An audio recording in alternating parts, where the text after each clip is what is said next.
let's intro this one first, shall we?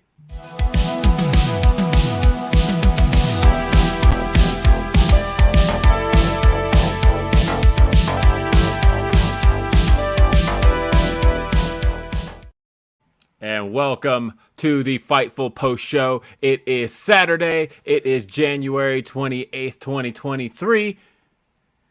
And we're talking about the Royal Rumble. I'm Will Washington, along with Fightful contributor. He is the one and only Professor Nick Harrison. Always great to have you here.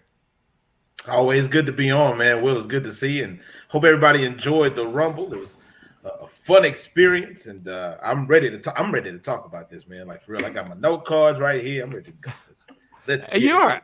You are absolutely ready to go. I'm so happy to see that. And look, we will be joined here at some point by Sean and Denise. They're of course at the Rumble press conference right now, and they're actually sending me notes. So if you keep hearing my phone vibrating, that's what that is, because there could be important things happening here. But yeah, this was a really interesting Royal Rumble. There was a lot of anticipation going into it. I think everybody had an idea of what they were going to see. And for the most part, I think nobody's ideas nobody got it right completely. I think everybody had their idea of what they thought they were going to see.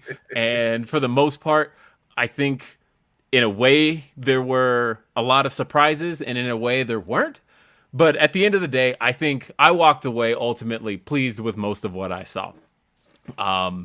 And we're going to talk a lot about that. First off, right here on the YouTube channel, I want you to leave us a thumbs up while you're sitting here. Just go ahead, hit that thumbs up button. Also, send us your super chats. YouTube.com/Fightful is the way to send us a super chat. We also have Humper Chats. HumperChats.com is the way to send us a Humper Chat. And we're going to be talking about everything that happened on the Royal Rumble tonight.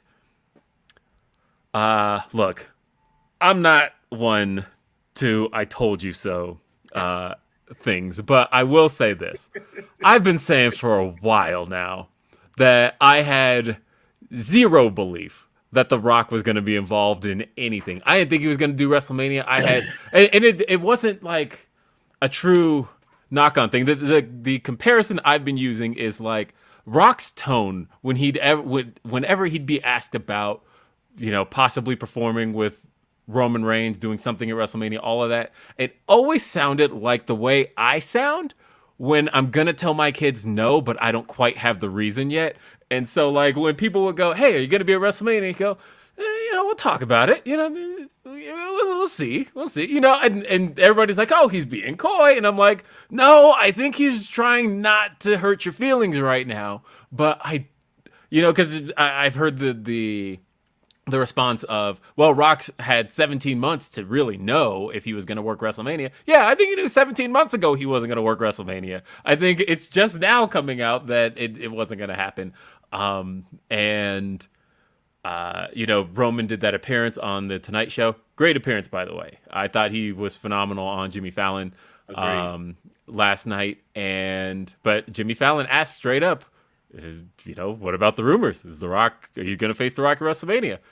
I thought Roman gave a really blunt answer on that. And then the response to it was still, well, maybe he's being coy. Maybe, there's a secret here happening. And I thought, no, that sounded like a pretty straightforward answer. But either way, regardless of all of that, I hope that those certain ideas around that are completely out the door now. I feel like we have now reached the point where we have a very realistic idea of what to expect at WrestleMania. We have an idea of what to expect going forward, and it doesn't necessarily need to have a whole lot of some of our fantasy ideas around it. Like, I know for a long time we've been talking about, what's Logan Paul going to do? We know he's working WrestleMania. Is he going to get the John Cena match? It's not sounding like it is now. As a matter of fact, it sounds like another opponent may have found his way into Logan Paul's eye. So that's cool. A lot of people wanted to see Roman versus Sammy. I think people still kind of want to see that right now. But at least now we have an idea of where things are headed for WrestleMania. And I feel like we have a much clearer idea of where things are heading. And I like that some of the kind of way out there ideas that some people have had about what WrestleMania is going to be are now kind of brought down to earth. And it's still good. It still sounds really good. I'm still extremely excited about what it's all going to be. Again, though, send us those humper chats and super chats and let us know what you thought about the Royal Rumble, and we will get all of that read. And so, because Kyo Lau says, so awesome to see Mr. Professor on here. Love Fightful and what y'all are doing. Will, next time there's an AEW or WWE show in Colorado, I'd love to meet. Well, there's a WWE house show coming up here. I want to say in March, I believe. Correct me if I'm wrong. But I was planning on taking my kids to that, assuming that the stars align and I don't have any other like conflicts. I think I will be taking my kids to that show. So, of course, if you ever see me at any show, and Nick's the same way, come say hi, right? 100%, man. If you see me at a show, come holler at me. Me and Will met at an AEW show in New Orleans a couple months ago, and that's how it was. And there were people coming up to me the whole show. They were like, "Hey, you're that guy. You do the videos. I really enjoy you. Can I take a picture?" Yeah. So just whenever you would see me out, just hit me up, man. If you see me at the store, hit me up. Let's talk. Let's chat. Let's talk about Pringles. Come on, man. No, I love it. And honestly, I love Nick Harrison's content. It was one of those things where I felt like it was a match made in heaven. When you hit me up and you were like, "Hey, are there any openings at Fightful?" And I was like, I don't know, but for you there should be. And so I connected you and Sean, and now the family has continued to grow here. Yes. 100%. I love working with Fightful, man. It's a great time.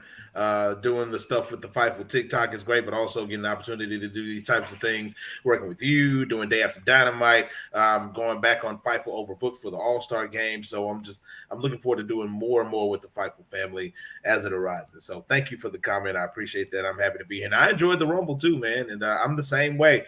I really didn't want to see The Rock at the Rumble. I didn't want to see The Rock at WrestleMania. I didn't want to see The Rock back. I didn't feel like he was needed. He's got other things to do, bigger fish to fry. He's still dealing with the whole Black Adam thing. So he doesn't really have time for anything that's going on with WWE. So I enjoyed how they set up a lot of stuff. Like you said, I like how they brought Logan Paul in and, possibly giving him another opponent for WrestleMania, somebody who he could work really well with. And I think it would be a phenomenal match. You saw what he did with Roman. So I think he can do the same thing with this person that you're talking about. I don't want to give any spoilers away until we actually get into the meat of the Royal Rumble. But I thought that top to bottom, T to B, it was a pretty good show, and there's a lot of great moments that we're going to get to talk about tonight, and I'm waiting to hear what some of the news from the presser is. So, this is going to be a fun little show. Yeah, exactly. Because we got, I got some notes from Sean. He's been texting me. He noted that, Rhea Ripley won't comment on who she'll challenge. Said her knee popped out, but she feels good.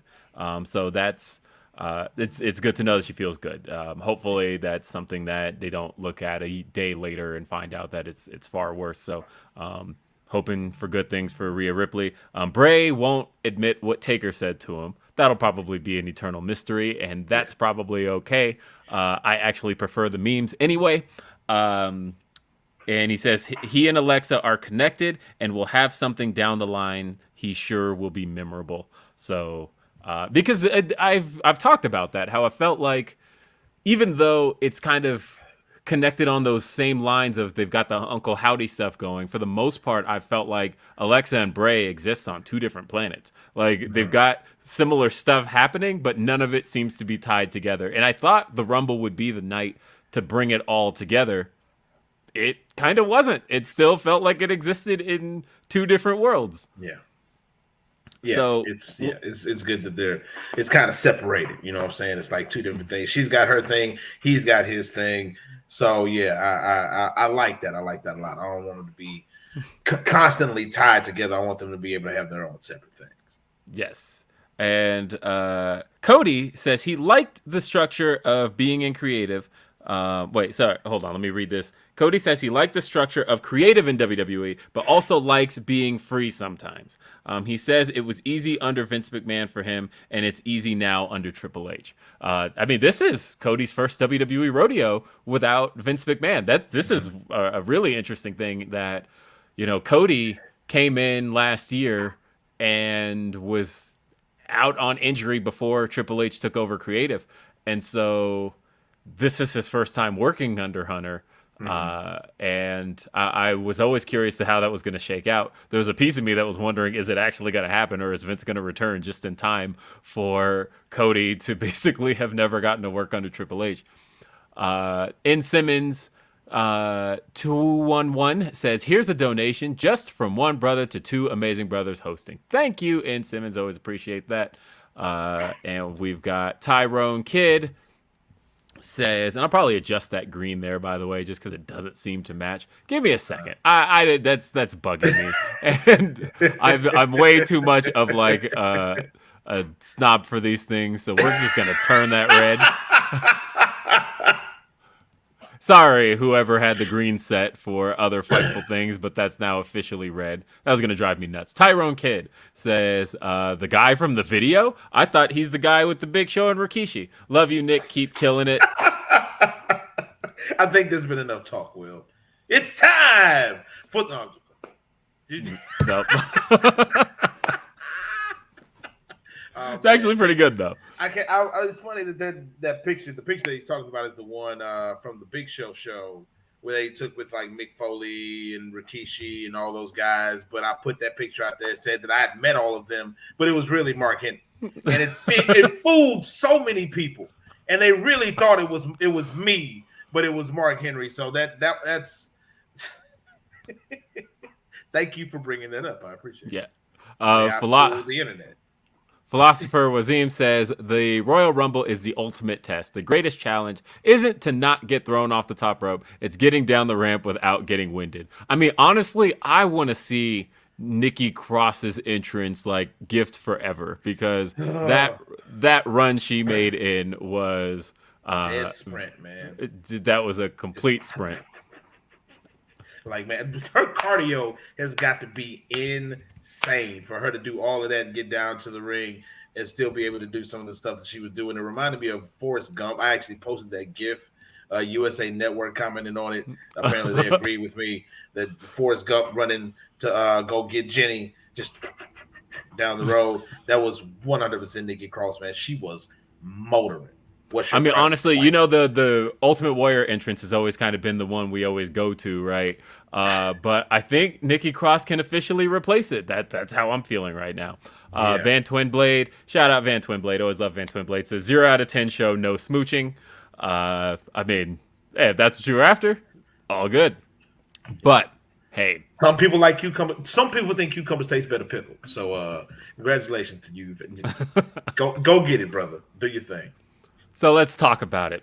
Show actually opened up. We got no pre-show, and that was actually good for me because I had some time to squeeze in a nap because I did Grapsody early this morning, and I have been kind of all over, and I was up late last night too. Went and saw Megan last night, and it was so pretty much I'm like, I need to get something in before I do a podcast tonight. And you are a big star, you know, you're a big star. Everybody can't. Did y'all have Tony Khan on again? Like, everybody can't get like Grapsody. You know what I'm saying?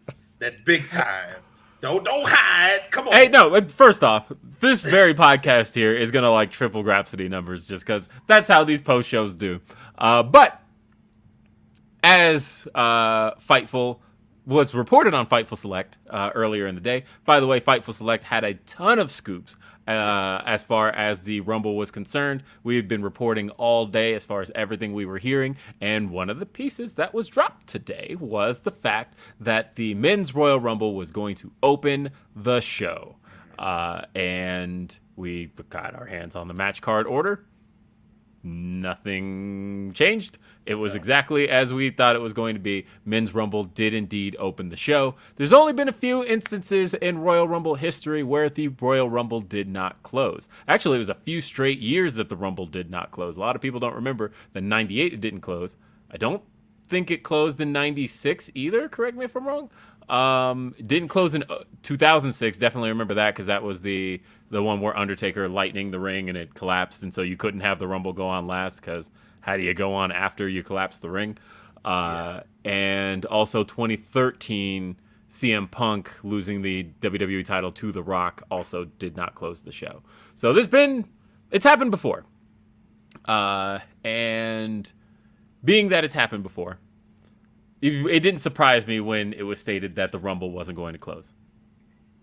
So here we are, Yeah. Royal Rumble, opening the show up. And I could not think of two better people to start the Royal Rumble than Sheamus and Gunther. Are you kidding me? The second, so first off, Gunther, number one in the Rumble. And again, I was already okay with that. But then you mean to tell me that Sheamus was number two. First off, Fightful match of the year. Yeah. Sheamus and Gunther get to open up the Royal Rumble. And Running it back. Yeah. hey, and that's always one of my favorite things, right? You know, I think back to the 2005 Royal Rumble, Chris Benoit and Eddie Guerrero opening up. And when you get to open with kind of two guys who are well acquainted with each other that we've seen previously have good matches with each other. Another one, 2008, opened up with The Undertaker and Shawn Michaels. And when you think about having kind of two guys like that open the Rumble, guys who are familiar with each other that we've just seen in the past year have, kind of banger interactions with each other. With Shawn Michaels and Undertaker is especially special because they were the last two in the 07 Rumble, and that's considered kind of an all-timer in terms of ending the Rumble. They got to start it in 08. That's great stuff. Here, I was extremely pleased with the first two. But one of the things that I think a lot of people were very disappointed with, I don't know if you were seeing a lot of this on your Twitter feed, Nick, but we got a lot of people announced very early on. WWE pretty much going into the day, there were, I want to say, 19 people officially announced.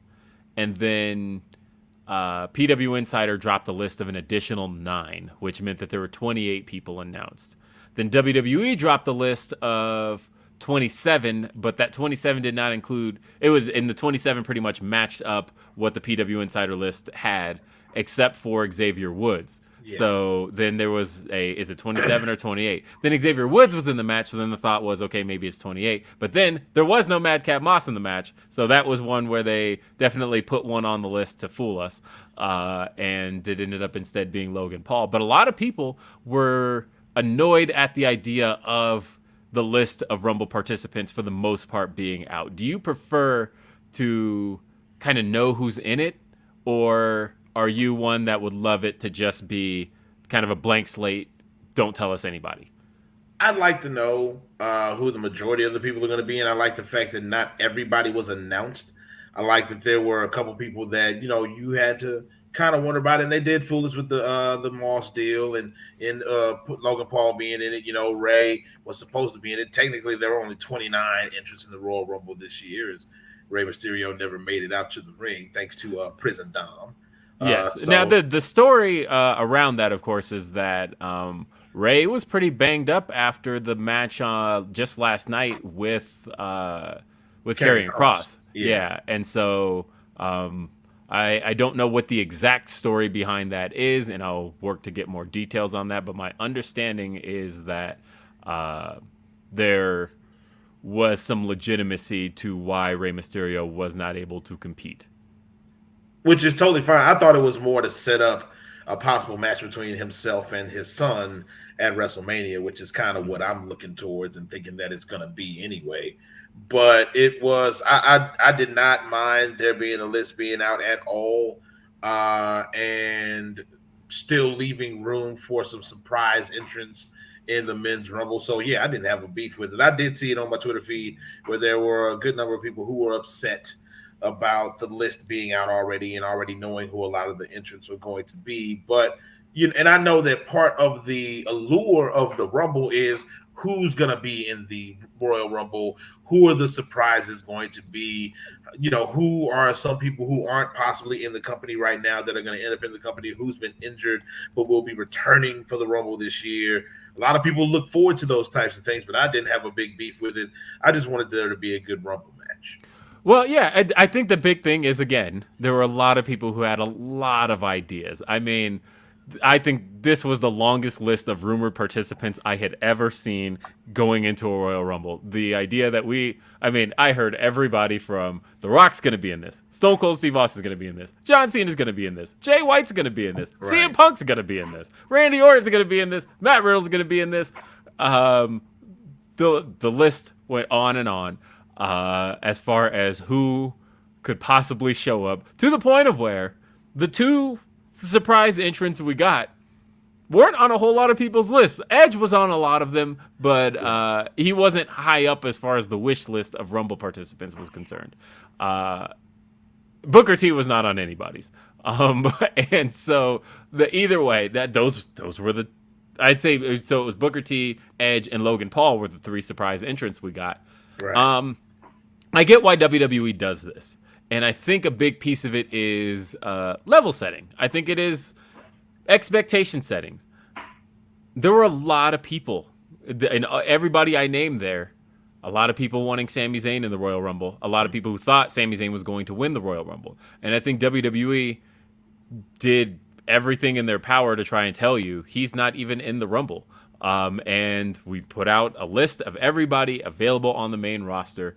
If he was going to be in it, you would see him in this list. And I think the fact that he wasn't ever named was supposed to kind of tell you. And then to make sure, we even saw in the pre-show that Roman tells Sami Zayn, you're going to stick with me all night. And to me, again, I think that was supposed to be a direct piece of information to you to say, Sami Zayn is not in this Royal Rumble match. How did you feel about the order of participants? I was fine with it. It kind of the one thing I was wondering was, okay, so we already know Cody is in the Rumble. What number is he going to be at? Because Cody was a guy who a lot of people kind of figured was going to end up winning the Rumble if Sammy wasn't in it. So if Sammy's not in it, then Cody's got to be the winner. So we just want to know what number he's going to be. I was fine with the order of participants, especially with the way that it set some things up, especially 1 and 2, as you mentioned earlier. Like 1, I loved. I was saying it right before. I was like, man, what if Gunther is number 1 in this Rumble? Because he was a dark horse winner for a lot of people. He was somebody who a lot of people saw making it towards the end of the Rumble, being in the final 4, final 5, final 6, however you call it. And I like that because I like Gunther, Walter, whatever you want to call him. Love the guy. I think he's a phenomenal talent. And just seeing the way that he worked throughout the Rumble was really cool. Some of the other participants and where they ended up in the Rumble, I thought that it was a good mix of when folks were coming in and how they came in and how they were brought into the match. It lent a lot to storyline for some folks and how some things are going to work out going into WrestleMania season. So I think it was a little inside baseball with the numbering of some entrants into the Rumble, or the spot that some guys went in.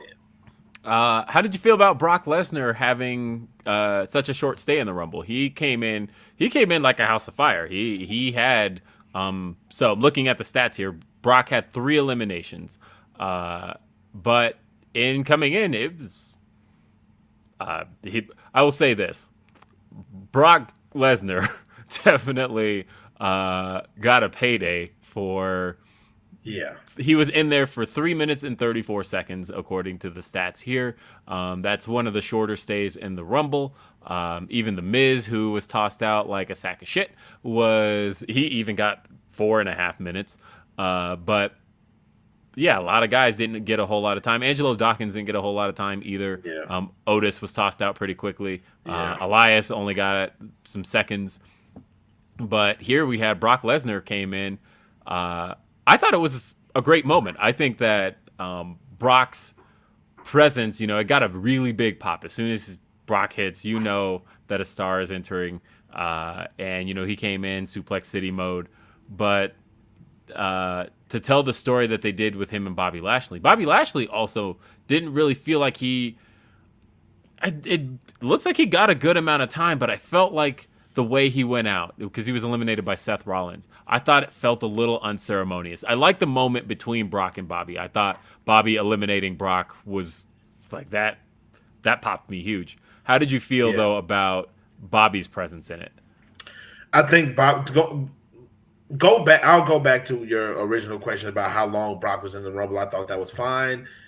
Brock gives you bang for your buck because in the short time that he was in there, he suplexed every single person that was in the Rumble at the time. He got his hands on everybody. He got 3 eliminations. Like he did his thing before being eliminated, and then he acted a fool on the outside before going to the back. So Brock gave you a truncated piece of what Brock usually gives you in these kinds of matches. Now, for Bobby, I would have liked to see Bobby a little bit longer. I wanted to see Bobby make it towards the end of the Rumble.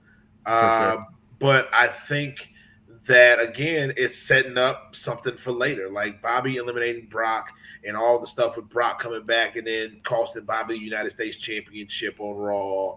And it's all setting up for possibly one more big, huge match between Bobby and Brock down the line. Now, will they both be in the Elimination Chamber match? Or is that going to be a part of what happens and, furthers their storyline? Is there going to be a match at WrestleMania? I feel at this stage, just take it to WrestleMania. I don't see why. Although the crowd really gave Brock and Gunther a reaction. I know that was a rumor for a little bit as far as something we could possibly see, and I've since heard that that's not on the table right now. But what's interesting is that when the fans got a glimpse of Brock and Gunther, now granted, what's funny is, as impressed as I am with Gunther's physique and how much weight he's lost and how lean he's become, there's a little piece of me that when I saw Brock and Gunther come face to face, looked at the two of them and went, I probably would have been more impressed with Walter face to face with Brock than Gunther, just because Gunther has slimmed down so much that Brock looks like Brock. And but the crowd gave them a reaction, so it seemed like something people wanted to see. But I think they're just going to push this to Mania. I think at this stage, why not? Why continue to hold on to it? Yeah. So, and I'm all for it, man. I'm all for it. Give me Bobby versus Brock again. I'm all for it. Yes. 100% for it. And so looking at some other Rumble stats, Baron Corbin. So going over the order of the Rumble, we had Gunther, we had Sheamus, we had The Miz. Kofi Kingston's one we got to talk about. Kofi Kingston, known for his famed eliminations, although I appreciated his that online promo he did a couple years ago where he talked about when they asked him about what his latest trick is going to be. He was like, tricks? I am here to win the Royal Rumble. This ain't about some tricks. I loved it. That was great stuff. But something went very wrong here. And we weren't able to get the Kofi Kingston moment that we usually get in the Royal Rumble. Second year in a row. Second year in a row That we've had this kind of thing with Kofi eliminations. And I tell you, I saw what they were trying to do, and it would have been really cool. Like if they had tried to play it off and maybe say, yeah, he still only had 1 foot hit because when he was hugged up against the chair and it was on the ground, 1 foot was up in the air. But I figured that somehow, some way, both feet hit, and he wasn't going to be able to get up to where he needed to be without a little bit of help. So it sucks, man, because that's another thing. Because I did a live stream right before the Rumble, and there were people in the chat who were saying one of the things that they watched the Rumble for were the Kofi eliminations and to see how he gets out of these jams. It's like people who used to watch the Dukes of Hazzard and Waylon Jennings would come on and say, oh, those Duke boys in the jam once again. How are they going to get out of this pickle? Like, how is Kofi Kingston going to get out of this situation of being eliminated from the Rumble? And that's what people sometimes watch for.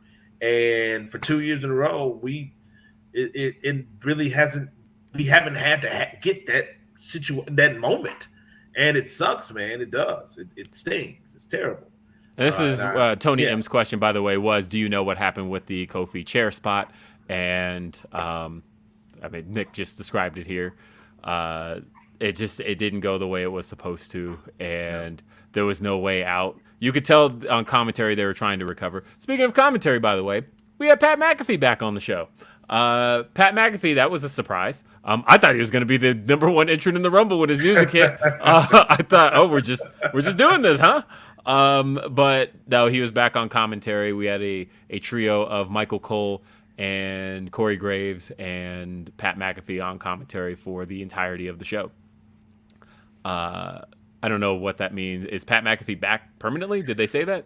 They didn't say that. I don't know. They did talk about part-time with Pat. They mentioned part-time or him being part-time because of the football thing. But since college football season is over, I would assume that he would be coming back, and maybe we get a 3-man booth on SmackDown between Michael Cole, Wade Barrett, and Pat McAfee, which I would not be against in the slightest. So I mean, but I don't know. I would like to see Pat back. What about you? Would you like I mean, Pat look, back on a permanent basis? I'm not a Pat McAfee guy, and I know that's not popular with the chat. I know that Pat McAfee definitely is a lot of people's cup of tea. He is definitely not mine. But there's but I get why people like Pat McAfee. Yeah. His style isn't for me. I will say that I have been really into Michael Cole as of late, and I think, what is this man's beef with Top Dollar? Like that man, Top Dollar is not even on this show. What is AJ done to this man? Like seriously, what did AJ do to him? Like that goofy Top Dollar. Like what did he do? Like what did he do? You know, I don't know if AJ knows. Like this is crazy. It was 2 days in a row because first off, he was coming at him on SmackDown this week. Yeah. But then we had he wasn't on this show at all. Literally, and you have a lot come out with B-Fab. Like he did see him at the top of the ramp with him and Ashanti and B-Fab before she came out for her spot in the Rumble. But Dollar wasn't in the Rumble.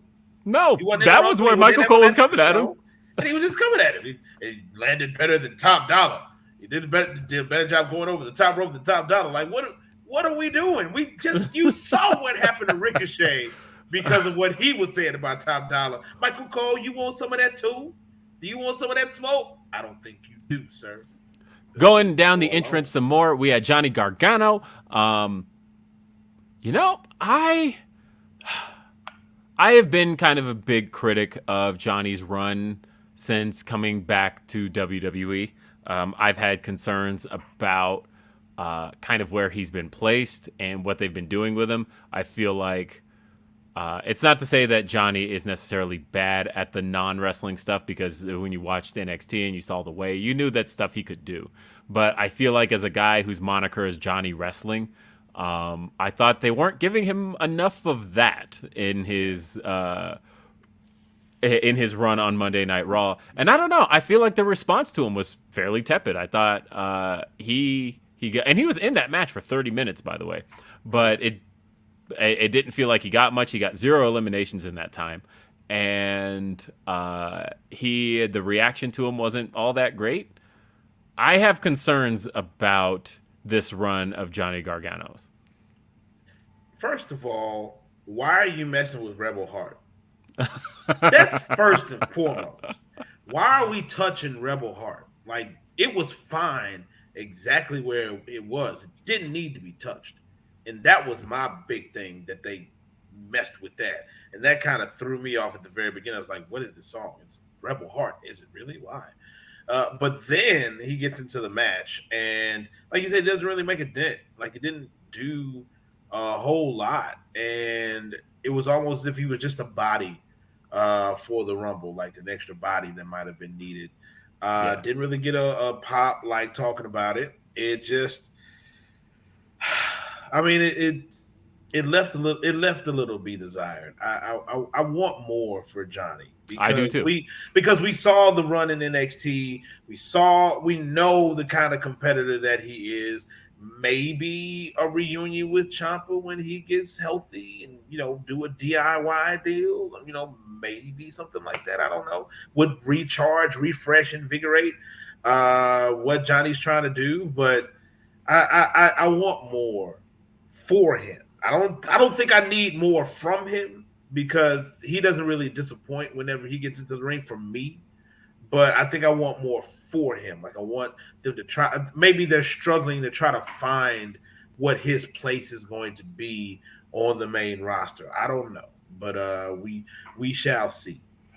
Yep, we also had Xavier Woods in the match, Karrion Kross, who really didn't get much at all. He was only in there for 4 minutes, and got tossed out by Drew like a sack shit. We had, I mean, he at least got to take a Claymore over the top. We had Chad Gable was in there. Drew McIntyre got a really strong run. Drew McIntyre was in there, and they were really playing up the partnership with Sheamus. And there was really never any dissension. You maybe probably felt like at some point, oh, when are they gonna face off with each other? When are they gonna finally turn on each other? Never happened. They pretty much spent their whole time in the Rumble trying to protect each other before they both got dumped out together. But Drew McIntyre had a strong run in there. There was Santos Escobar, Angelo Dawkins. We talked about Brock and Bobby, Baron Corbin. Seth freaking Rollins really went on a strong run. He was in there for 37 minutes. Yeah. You had Otis. Seth Rollins got 2 eliminations, by the way. One of them being Bobby Lashley. Otis was in there. We talked about Rey Mysterio, who was not actually in the match. But that's because Dominic, who had a really long run in the match, more than you would have ever expected for Dominic. Dominic was in this match for 25 minutes.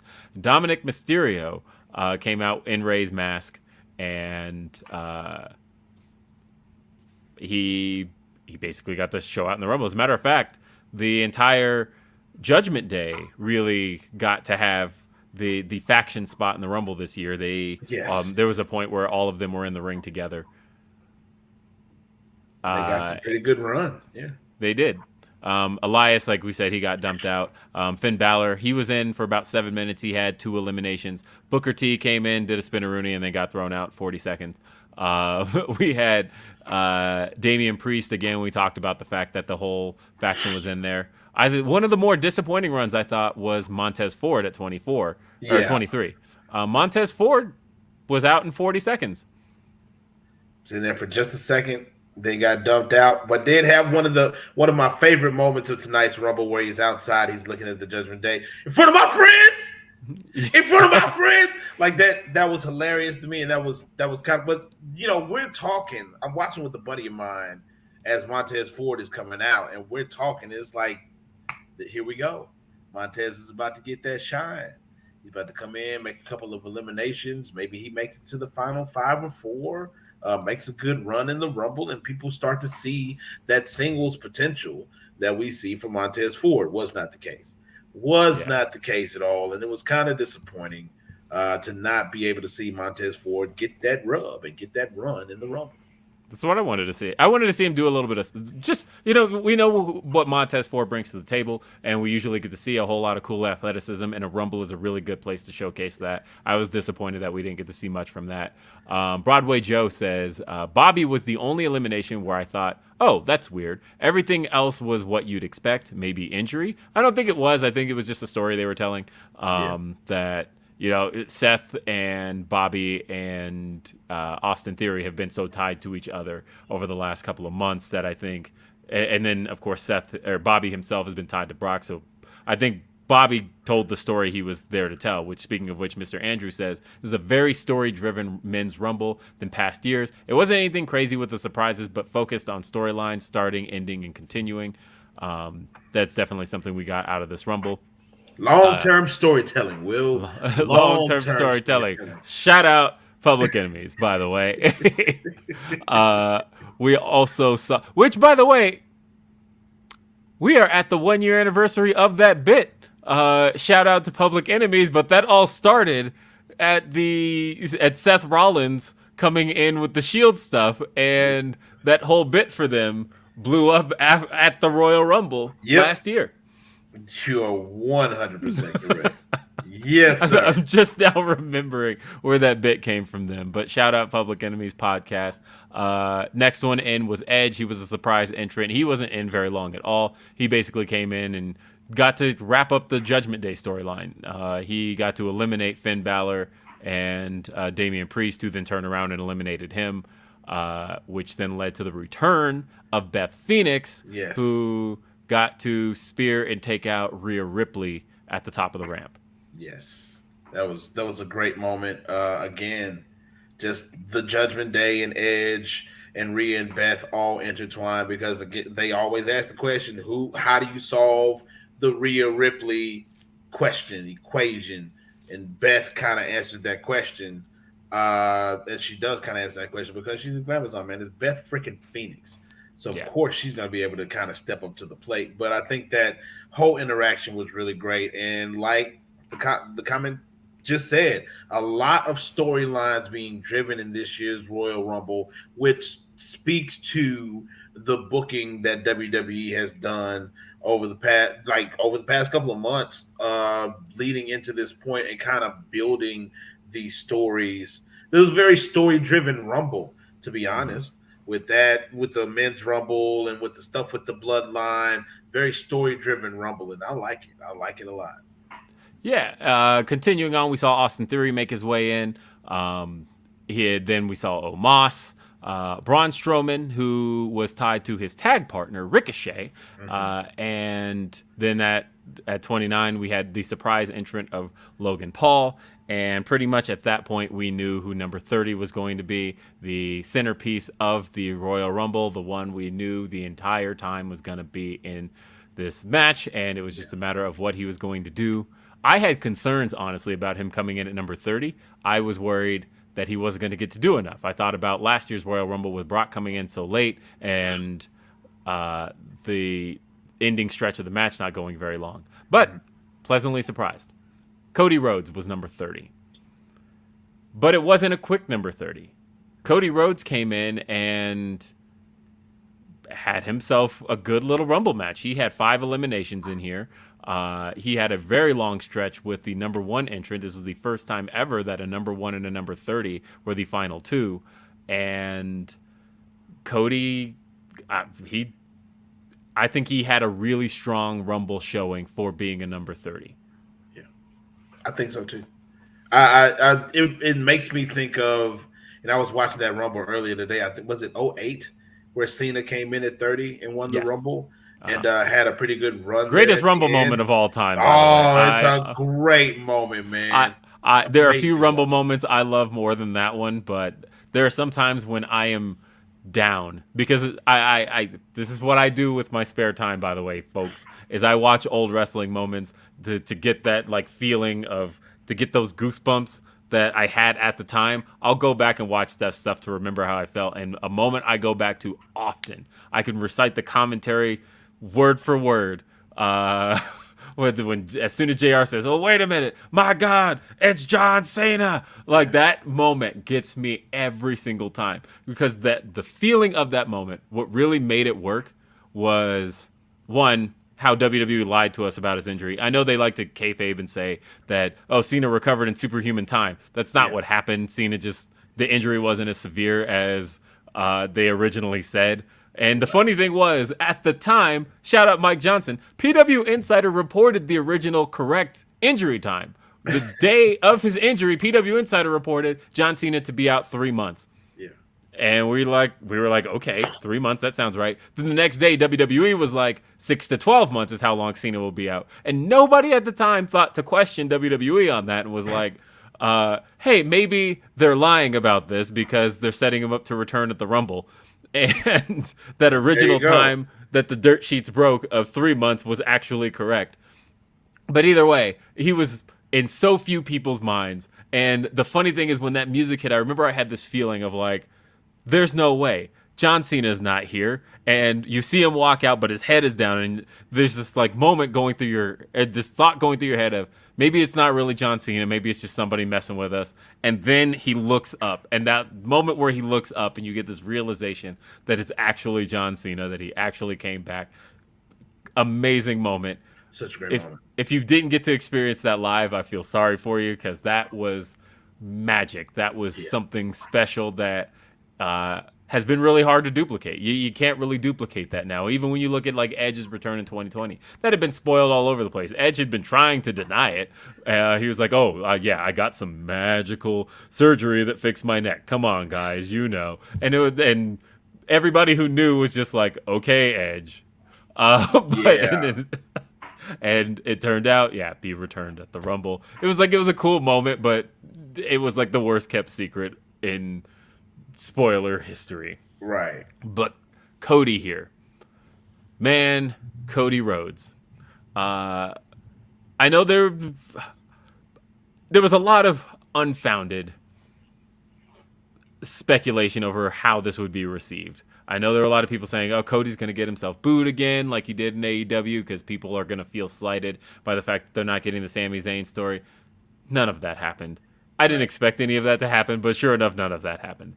What we got was just a straight up Cody Rhodes being Cody Rhodes, and he had his what up until this point is the biggest moment of his career.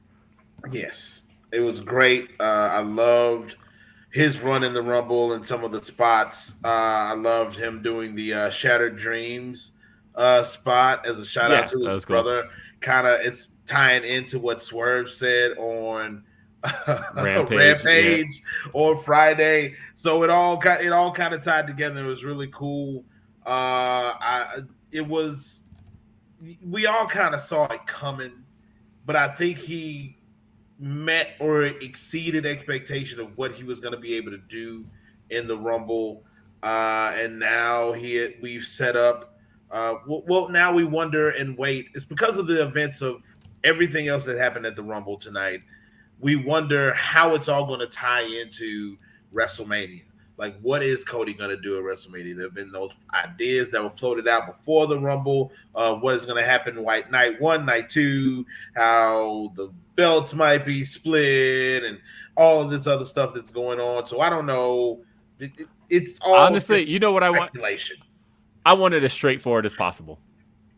That's what Cody Rhodes challenges Roman Reigns for both belts. Don't do a complicated split. You don't have to do that right now. Cody Rhodes challenges the Universal WWE Undisputed Champion. That's it. And the thing is, I think there's a real simple story to tell here. I like the fact that Roman is now being approached by a challenger that is completely out of left field. You know, as far as Kevin Owens is concerned, this is his third time facing him at the Rumble. It was it. Yeah. Yeah, I was going to say third time just at the Rumble alone. But either way, he has tied it up with Kevin Owens a million times. They faced each other on SmackDown, on Raw. You know, Kevin Owens is somebody who's been part of Roman's past. Brock Lesnar, he's faced a million times. Yeah. He's faced Jey Uso. There's so many different stories that the Edge, John Cena, a lot of stories that Roman has had over these last 3 years of his title reign. So I love the idea of somebody completely outside now stepping to Roman. Somebody that Roman has no ties with, no history with, nothing. And it's like, how does Roman prepare for this? Roman knew John Cena already. Roman knew Edge. Roman knew Brock. He knew all these guys. But does he know Cody Rhodes? I mean, he does, right? He knows him from the Shield stuff. And that's as far back as we can go. But it's kind of cool that as far as this is concerned, in this title reign, we now have an outside force that poses a threat to Roman Reigns. And look, Cody's move to WWE is now officially justified. If he doesn't win the title, he still has one of the biggest moments you can get in WWE. And if you ever wanted to send a message to the AEW roster that, hey, there's a home for you here, I think they sent it with Cody Rhodes. They sent it last year at WrestleMania, but I think they also sent it here with the idea that Cody Rhodes has a big career moment in the middle of the ring, in the middle of the Royal Rumble. And I call it the second biggest pay-per-view WWE has, I think. But honestly, I put it above SummerSlam. I put it above Survivor Series. I don't think there is a bigger one to me than the Royal Rumble, other than WrestleMania, obviously. Right. But for Cody to have this moment, I think matters a lot. Man with Beard says, I hope everyone caught the little tribute to the Elite from Cody, the Too Sweet and the Bang. Not only did I catch that, the Young Bucks caught it. They posted about it. They changed their Twitter bio, as the Young Bucks don't post as anything. They tend to do. Yeah. So that was cool. Air Honky Goldfish. There's no way that's your real name. While Cody winning was great and the right choice, something that stood out to me was how strong they make Gunther look. I could see him winning next year's Rumble. All hail the Ring General. that's a stretch. I don't see it happening like that. But I'm seeing winning next year's Rumble. That feels like, you know what? Pull this podcast up in a year and tell me how wrong I was. But I don't see it happening there. But I do think that I absolutely agree with the idea that they made it look great. Yeah. So that's cool. Because they want. I mean, I don't. You want to make Gunther look strong. Like, he's a talent, man. He's a legit talent. He's the Intercontinental Champion for a reason. I think he's going to give the Honky Tonk Man a run for his money. I think he's going to get a pretty decent match at WrestleMania against the top contender, somebody who he could have a really good match with. As far as him winning the Rumble next year, I see what you're saying, and I see the logic to it because of how good he looks right now. But I want to see how they kind of build him up throughout the year leading into next year before we try to make that a thing. Could I see it? Sure, eventually, but maybe not next year. But I totally see where you're going with that, and I for your sake, I hope he does, because I want to be able to see you do the "I told you so" dance like Will did with The Rock. This year. Yeah, no, please. I honestly look. Speaking of "I told you so," we're gonna get to an "I told you so" in just a minute, but I want to read one last one on this match. Let's see. Justin McLucky says, with Cody's win, putting him into the feud with Roman will be tough because of Sami. How about a triple threat? 2 out of 3 falls for both belts: Sami, Cody, and Roman. And Cody pins Sami to win the WWE title. Then Sami pins Roman to win the Universal title. Thoughts? I personally just want it straightforward. I don't want to complicate things. I want just a challenger whose goal is to become champion. And I love the fact that Cody Rhodes has been saying since the beginning, since he got back to WWE, my goal is to be WWE champion.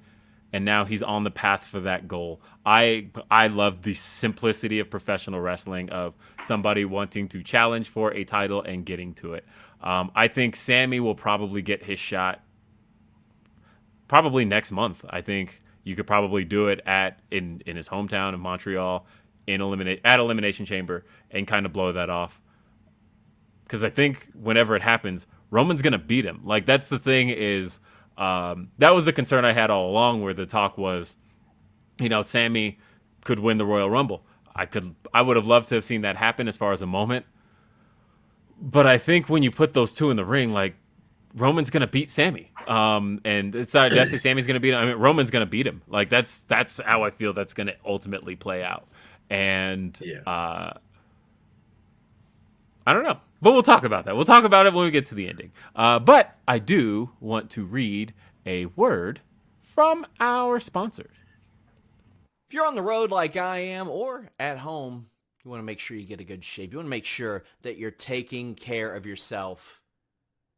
And you can do that with Harry's razors. Harrys.com/Fightful. The Truman Shave Trial Set is a $15 value for just $3 at Harrys.com/Fightful. They got that great razor. It's German engineered. It's got 5 blades. It's got that weighted handle. You got the foaming shave gel, a travel cover. That way, when you're on the road, like I am right now, you can make sure that you get your shave and not lose all your stuff. You'll be able to put it in that travel cover. Take it right with you. You can schedule replacement blades whenever you need them with refills as low as $2. Harrys.com/Fightful. They went and got a German blade factory. That way they could bring you the best shave possible. They have the highest customer satisfaction in the shaving industry. And what I love, they're offering a no-risk trial. If for some reason you don't like your shave, it's on them at Harrys.com/Fightful. What are you waiting for? Make yourself look good. Look like this. You want to look like this, don't you? Harrys.com/Fightful. Harrys.com/Fightful. I don't understand why y'all didn't get me to do that ad. I could advertise razors, right? Like that. Let me ask you, Nick. Let me ask you about this next match. We got to talk about it. Okay. Because I told everybody, for those of you who watch Grapsity, for those of you who follow all of my other shows, you may know a little thing about me is that I am not the biggest Bray Wyatt guy. That No, I didn't know that. I may sometimes feel like Bray stuff can miss far more often than it hits, and I think that a lot of people aren't willing to accept that about Bray. That I've gone through this weird relationship with Bray over the last 10 years that I always get excited when something begins, and then when it ends, I'm always like, ugh, why? And going back to The Fiend, it was like, oh, this could be interesting. And by the end, I was like, oh, this sucks so bad. And going back before that, the run with Matt Hardy, where I'm like, oh, this could be good. And by the end, I'm like, oh, this sucks. And before that, the feud with Randy Orton. And I'm not talking about the feud one. I'm talking about the one where we saw bugs projected on the ring. Oh, this could be an interesting thing. By the end of it, I thought it sucked. And this run here. So, again, an exciting return back at Extreme Rules, right? But fool me once, shame on you. Fool me twice, shame on me. Fool me, you can't get fooled again. No, but when you talk about the third time, by the third time, I'm like, okay, you're done fooling me, Bray Wyatt. Not falling for it this time. And so this time around, I have been kind of skeptical. They announced this pitch black match, and I'm like, yeah, okay. And I said on Grapsity this morning, if that match delivers and delivers something great, I will come on this show and apologize for all the Bray Wyatt slander I've ever had over the last 10 years on any podcast I've ever done. However, if it sucks, I was going to come on here and be like, I told you so. You know that this is what you get out of Bray Wyatt. And guess what? That shit was trash. That shit sucked. Nothing about this was any good. And I warned you all. I freaking warned you that this was going to be trash. I don't understand. So let's talk about it. We have the Mountain Dew Pitch Black match. You got your Mountain Dew Pitch Black with you, Nick Harrison? Did you go out and buy a Mountain Dew Pitch Black? Because everybody else did. They were all excited for this match. You know? They said it was the Dollar General. I couldn't find it. Oh, they've got cases of them outside my local King Supers. When I walk in, there's a whole stand for Mountain Dew Pitch Black. This match wasn't very long. They got it in Louisiana, apparently. I couldn't get it. The saving grace of this match is that it only went 5 minutes. Yeah. The negative side was everything else. So lights go out, and we get kind of a cool visual. We see Bray Wyatt. So we get a black light, and we see Bray Wyatt. He's got his neon paint. Looks really cool. That's about it. I was not feeling much of any of this. And, oh, guess who we're joined by? Hey, hold on. Before you guys jump in, let me fix a couple of things, guys. And then, yeah, actually, they're trying to jump in here shortly. You know what I'm going to do? I'm going to do a quick graphic adjustment. And do you see that bar that's separating me and Nick Harrison? I'm going to go, bam, gone. See that? Now it's gone. So that way, if a third person just happens to jump in here, they'll be able to make this work. And here they go. We've got... Oh, there's no way we can make that work at all. Kind of. Yeah, we ain't getting that close. Get close.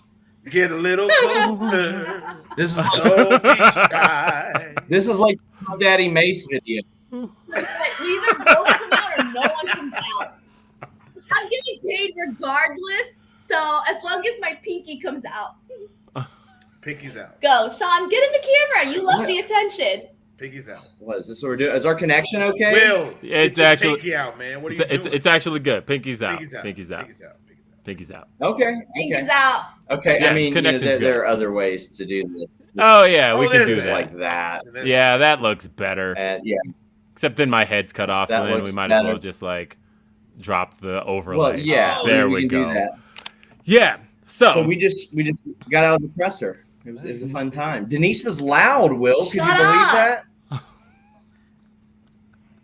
What? We didn't We'll hear talk anything more. about Denise being loud. We didn't hear that at all. Nobody said that. I got called out by Cody Rhodes for being too loud, and I had my headphones on, and it was so embarrassing. I'm shocked because it's 12:40, and for sure people in my hotel are like, "Who is it? Who is this? This yelling?" But hey, we were at the Royal Rumble. We were at the press box. Do y'all have any questions about the live experience? Experience. So it's funny because we just got through going over the entirety of the men's Royal Rumble. Not going to get back into that at all. But we are currently talking about the Mountain Dew Pitch Black match. And so Oh boy. I have to tell you, by the way, I sent Denise a picture during this this whole thing. I laughed so hard at the outcome of this match. There were literal tears coming down my face. I haven't had that good of a belly laugh at anything that's taken place in professional wrestling in a long time. This seriously made my year. Guys. Yeah, I saw your picture that you sent. I know it's top secret, but I got your picture, Will. Yeah, with the tears. I was just saying with the tears streaming down my face. I thought it was that funny. There was nothing I found funnier than the outcome of this match. And it's not just the outcome. It's not just the fact that the match was over in 5 minutes. But then we make their way up to the top of the ramp. Bray Wyatt, LA Knight continue brawling. And the ending. I can't breathe. So we finally see Uncle Howdy, and he takes a dive. Will, somebody tweeted me. Misses him by 2 feet. Somebody tweeted me that he was closer to landing in Los Angeles than LA Knight. He missed LA Knight. I thought, so you all could see how bad he missed him because live I was like, this is camera free. Like they're for sure they for sure made it look better on camera. But they showed it on the replay. This is what I don't get. Why would you show it again on the replay? Like, just let it be that one time. Because if you missed it, you missed it. But when I saw it, I'm like, wait, what? And then they did the replay, and that's when I realized that, oh, he really missed it. Oh, they had a full opportunity to kind of just wash this away. Just be like, you know what? We don't know what happened here. Something crazy with Uncle Howdy and move on. But the fact that they re-showed it. How was this received live? We don't know. We couldn't see shit. I didn't even know where they were at. So there was a platform where they were at where the whole thing happened. I didn't even know they were there. I was watching on the TV screen and then I realized it too late. And by then the whole thing had already passed. So I saw everything on the big screen. And so, yeah. It was pretty rough. I just want to say, like, Bray Wyatt was at the presser. He was wonderful. He's so wonderful and personable and genuine. And there was a very respected wrestler that after I had tweeted what Bray said, where Bray said that he felt a lot of pressure, but he feels better now that the match is over. Another wrestler said, yeah, we all felt better when the match was over. Oh, no. Oh, no. Look, they had a shot to do something. They tried something different, and I applaud that. However, with that being said, the match itself, it was one of those things where I hate to say it, but you start looking any place else but the actual matchup. And unfortunately, I felt like being in the live audience, there was 2 matches that took place that completely kind of killed the crowd. Like, the crowd started off really, really hot. And when we got into this pitch black match, and unfortunately also the Bianca Alexa Bliss match, that's when the crowd really, really kind of died down a bit. And it took a second to get them back. Yeah, that Bianca Alexa match was short. And it is worth noting, as we'll kind of cover the live experience of both of these matches simultaneously. Bray Wyatt said at the presser, I'm sure we're going to always be connected, meaning he and Alexa. And he says that he's sure that eventually they'll do something and it'll be memorable. But, yeah, we can skip those 2 if you want. Men's Royal Rumble. I saw a lot of people, like, burying that match. I really enjoyed it. I thought it was all right. Yeah, I enjoyed the Men's Rumble. Like, in person, I thought it was fun. Yeah, it was okay. Spots, yeah. I guess my overall thought on the men's Royal Rumble, because I guess we didn't really we just went over it, but we didn't really kind of wrap up on the men's Rumble overall. But my honest feeling on it was that, because I see a lot of people on Twitter basically dogging it, saying that it sucked. Yeah. And I think that has a lot to do with some of the astronomical expectations of this Rumble this Rumble didn't have Stone Cold Steve Austin. It didn't have The Rock. It didn't have CM Punk. It didn't have Jay White. It didn't have I just want to say, guess who never reported that? Anybody on this show never, ever reported it. In fact, we reported that they pitched Austin for Roman Reigns a couple months, or not a couple months ago, earlier this month. Like there had been no indications given to me or reported on Fightful Select that The Rock or Stone Cold was going to be there. And I know, and Triple H said this too, we have those conversations every year. And when somebody said WrestleMania 40's next year, he goes, yeah, it is. But I mean, Rock knows when WrestleMania is. He knows when it is every year. He knows it's every March or April. This is not a secret. He's referenced Roman Reigns on Young Rock. He knows when the show is. This is not new to him. He's done several of them. I really felt like it was this year or never, but Triple H flat out said, I don't think it's in the cards. He goes, I don't think that The Rock is going to be at WrestleMania. Anything could happen, but I don't think it's going to happen, but we'll continue to have those conversations. Said that he saw a picture of The Rock about to do the people's elbow on him, and he could see goosebumps on him. So he took a picture of that and sent it to Rock one time and was like, Hollywood doesn't do this for you. So, I mean, he's always recruiting. Rock didn't respond with a pay stub and go, WWE doesn't do this for me. Shut up. I'm reading over the skyscraper box office numbers for China right now, buddy. But, I mean, okay, Black Adam didn't work out. Who knows how long Young Rock will go. I mean, not everything is a hit right now for The Rock, but he ain't doing Mania this year by the looks of it. No, I think Triple H pretty much shut that down today. Yeah. He answered that question really good, because even he was like, well, I heard he isn't in shape. Yeah.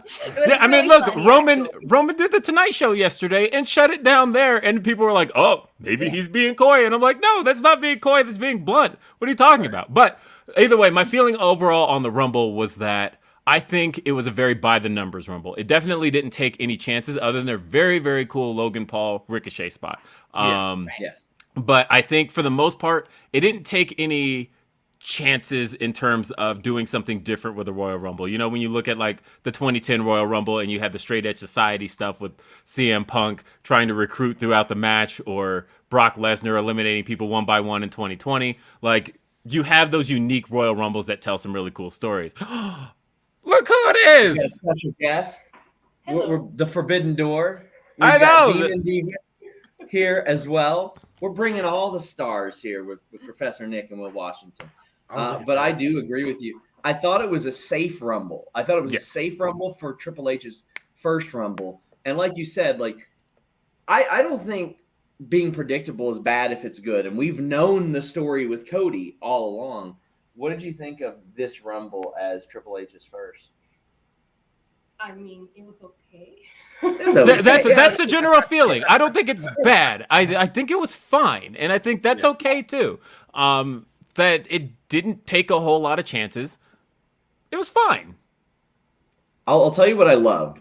Gunther smashing the Rumble record, for a regular Rumble. And then, one of my favorite Rumble moments of all time was Shawn Michaels and Undertaker having, a mini match at the end.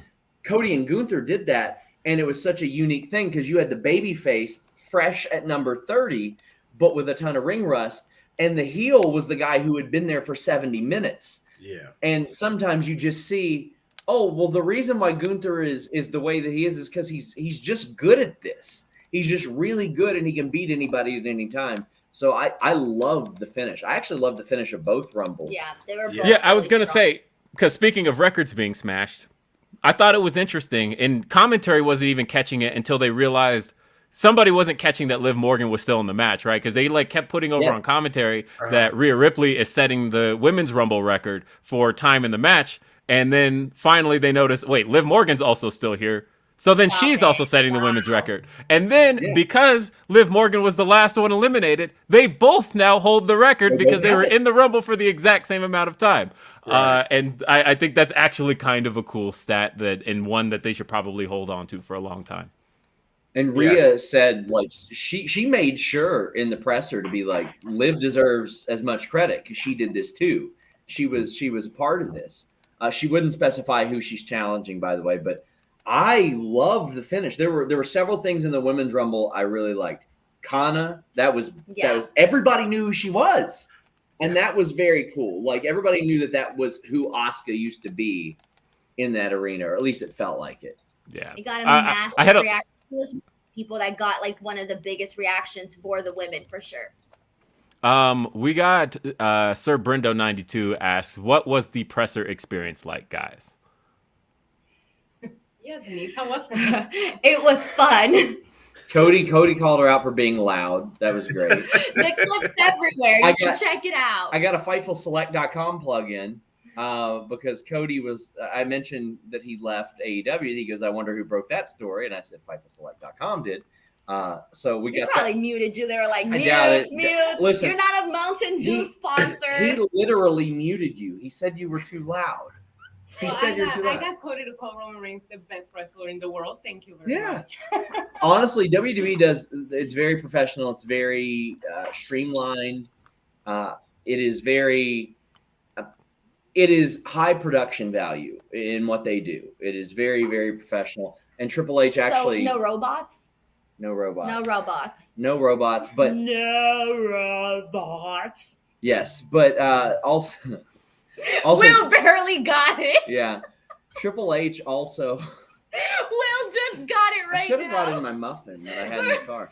But Triple H was like big on that too. He was like, we do spectacle better than anybody else. And like even their presser kind of felt like a spectacle. It wasn't just us in the media. There was a 2K event there today too. Yes. So there were a lot of people like within the gaming community that had been credentialed for this show. It was like a much younger press box than usual. And all of them were at the press conference as well. They weren't getting like questions in and all that, but it was a different experience. I thought it was a pretty cool one. Yeah, it was kind of funny too because I noticed that like the wrestling media all sat in the front and the gaming media all sat in the back. And before I knew it, I was like, oh man, all the questions are coming from the front portion of this press conference. And that's when I realized, oh, it's because there's, obviously there's a lot of gaming and there, even the press box felt different because like they were going crazy for Dakota Kai. Yeah, that was one thing. Yeah. Big in the gaming community. And I thought that was great. I thought that mixture was really good too. I thought that was cool because pro wrestling is covered differently than everything else because it's a form of entertainment, but it's also a sport. But to go back to the women's match, specifically the Asuka thing, I thought was great.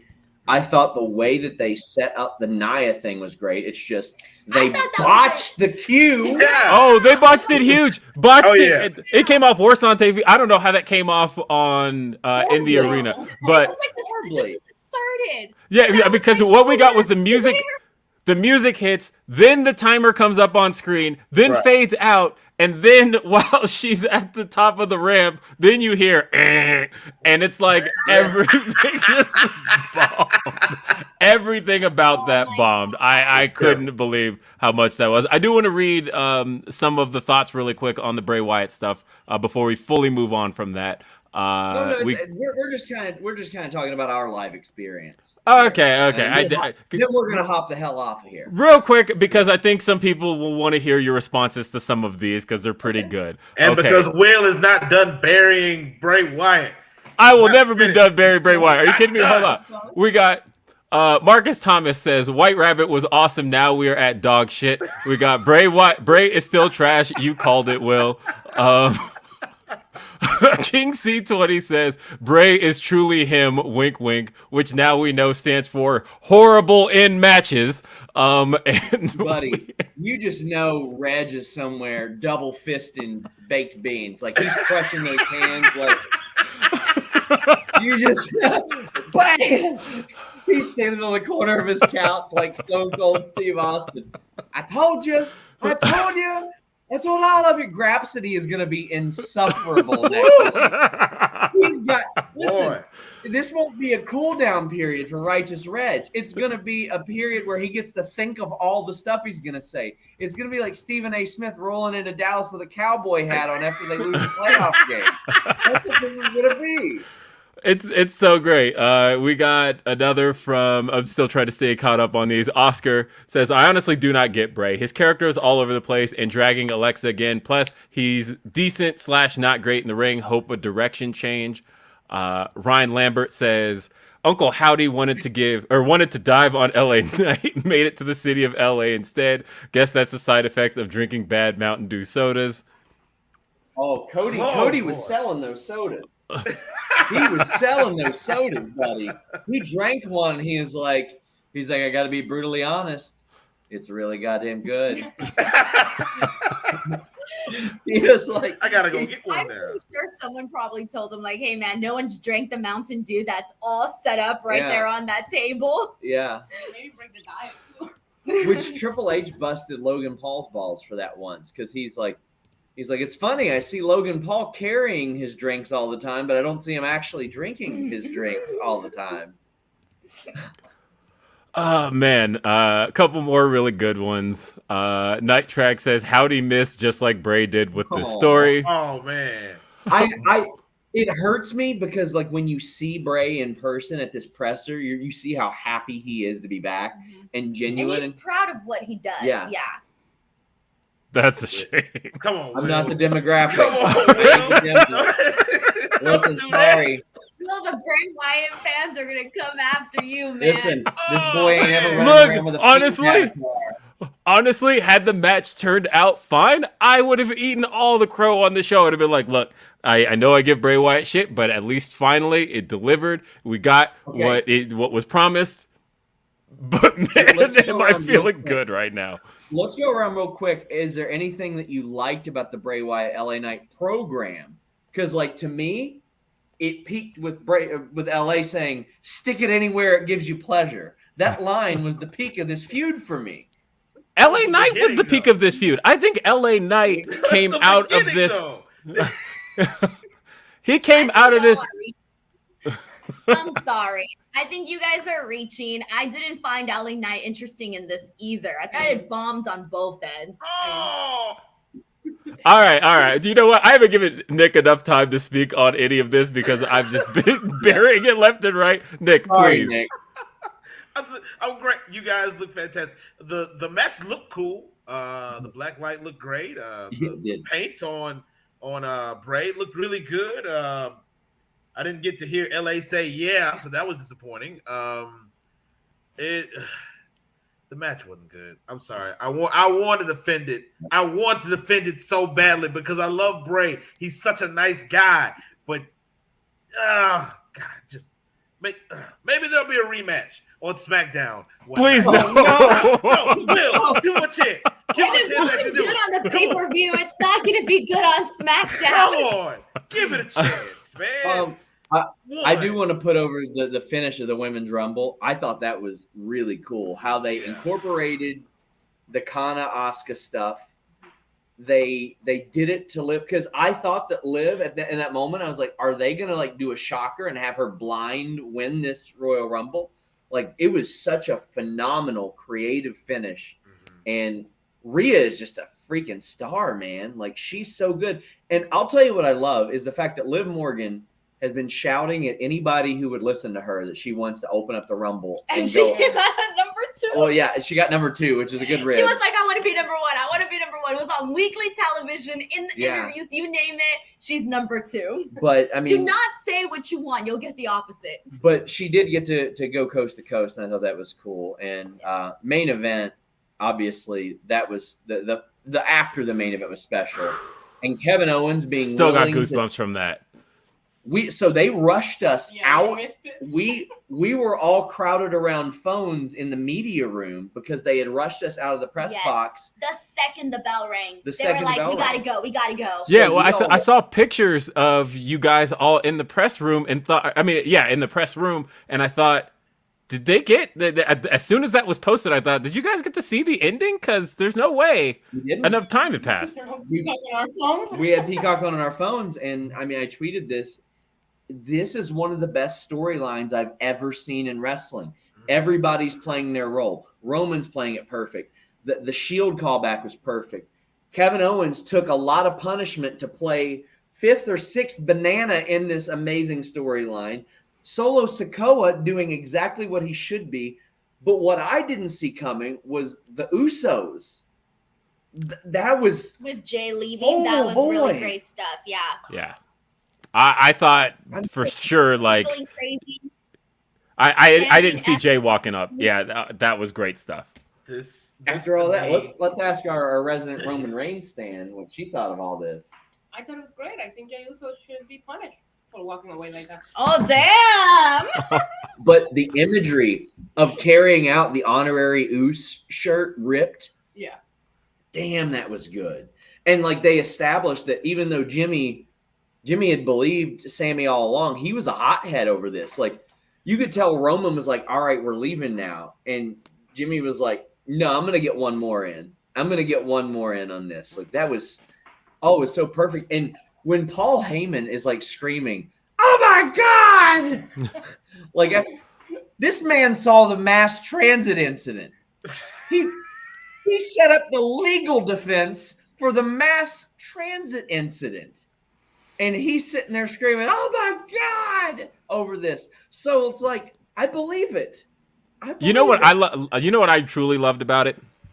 And it kind of goes to a point Sean had been making for a while, where there were some people who were wanting to see the blow off to this be that Sami Zayn finally stands up. And there were some people who wanted to see it as, no, the bloodline needs to take out Sami Zayn. Who would have guessed it would have been both? Who would have guessed that you were going to get literally both things out of that you were going to see Sami Zayn did have his stand-up moment, but ultimately the bloodline bludgeoned the shit out of that guy. And I think that was giving the best of both worlds, the best possible outcome you can get out of that. Yeah. Well, let me toot my own horn again and talk about something else I said was going to happen, and that's that Roman was going to be called the tribal queef. Well, yeah. Yep. It happened. And it was trending. It was trending on Twitter. Did I not say this at the Fightful Awards 2 weeks ago? You did. I just thought it'd be The Rock that did it. I'm surprised it wasn't Professor Nick Harrison on our TikTok that he posts so many great videos on. You know, I don't say those types of words, Sean. So that's. I know you don't. I don't. I keep it clean, brother. I don't say those types of things. We were able to conjure them out of Denise once. That's what we need to start a swear jar fund for Professor Nick. Like, how can we possibly corrupt him? How can we bring him to the dark side? I just don't say it on camera, Sean. Leave him as it is. If we see each other at Mania, I'll cuss a bunch for you, just for you, but no cameras, just for you. I got Danhausen too once. He just went into my microphone. And he went, ass. I mean, look at how Fightful corrupts. Look at how sweet and innocent Denise was just 2.5 years ago, and now all of a sudden swears like a sailor. Look at Look, that. I sold out for the money. I got paid $250 that day to say a bad word. I call that a win. I go where the money is at. I feel you. I mean, we're doing this stream so she can get her podcast. I'm literally straight. here just so that I can get paid. Yeah. I'll put it on the invoice, Why do you Sean. think I'll I'm say a just- cuss word and I'll put it on the invoice for you. If I get that same $250, I got you. All right. I'll kidding. Well, thank you guys for welcoming us on this show. Guys, check out all the stuff Professor Nick does. Nick, you do a great job on our TikTok doing the type of content that I could never do. Because you're not talented. There you go. If that's what Yes, you want to are. say. At least I'm not loud. Just Loud on saying. the internet. Oh, you're not. At least I'm not showing my feet on the. Did you just mute yourselves? It's just you muted feet. Listen, Don't mute feet. Come on, man. Yeah. Oh, yeah, what sometimes is you gotta happening? make a sacrifice for the better good. Sami Zayn taught me something today, and sometimes you have to make a sacrifice for the people you care about. And I care about Nick, and I care about Will, and all these wonderful people watching who don't want to listen to you be loud. But thank you guys so much. I'm still with you, Talk more Denise. about the We're Rumble. loud talkers. That's what it is. Love you guys. I'm I even sorry. one of the original pitches for Denise and I's podcast, I wanted to name it "Loud Talking with Will and Denise," and I was like, "It's not gonna work." Oh, But did you really? I didn't know that. that was one Why- of the ideas. Why were you implying I was selling feet pictures? What was going on? Remember when you were showing your feet on the air? When? Bro, you were literally posting your feet on the air. Do you not remember? Was it when we found your wiki feet? I don't remember what stream it was, but you were posting your feet up on the stream. Oh yeah, that's when we reviewed your wiki feet page. I don't know. She's a I don't know. 4.9 on wiki Okay, feet. that's it. We're logging off. That's it. Really? Let's talk about the Rumble. Really? That's Hey, guys. it. That's it. Wow. Before I Bye. drew the line. Denise, follow me back on Twitter. Oh, she's gone now. What are you?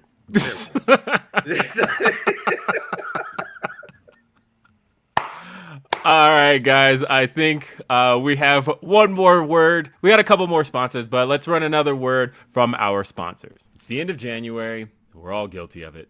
We all try and usually fail to make New Year's resolutions that we can commit to.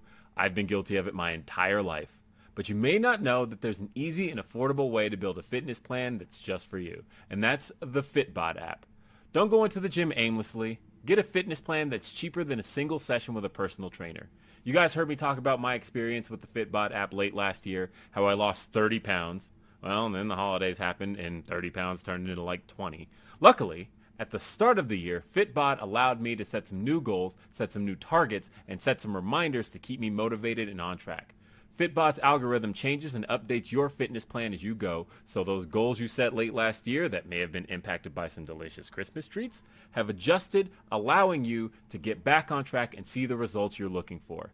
Just pick a goal, add your equipment, and Fitbod will create a routine for you. Whether you've been missing gym time or you've hit a plateau, a fresh start has never been easier. The app switches up your exercises to avoid overtraining or burnout, and your program changes based on your personal progress for maximized results. Whether you work out in the weight room or your bedroom, Fitbod has a plan for you. Learn new movements the right way with over 1,400 HD demonstration videos. A full year of Fitbod is less than the cost of a single session with a personal trainer. Join Fitbod today and build a routine that lasts all year. Get 25% off your subscription and try the Fitbod app for free today at fitbod.me/ppv. That's fitbod.me/ppv.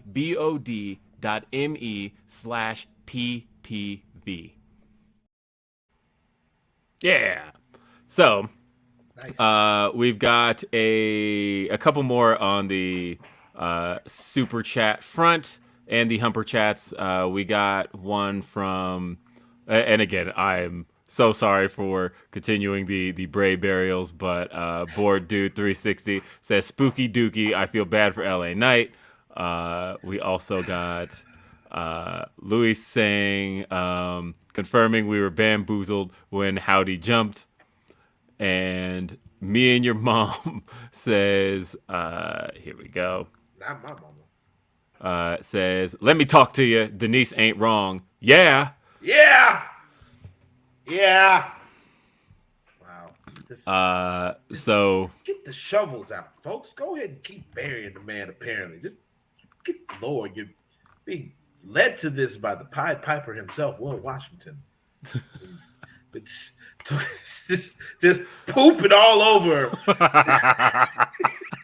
Pooping all over. This for you, Sean. You're shitting all over him. Stop it. What are you? Izzy05 says, at one point, Cole said it was the GOAT men's Rumble match. Thoughts? Personally, I think so. Also, will Fightful be at WrestleMania? Yes, Fightful will be at WrestleMania. I'll be at WrestleMania. Nick, are you going to be at WrestleMania?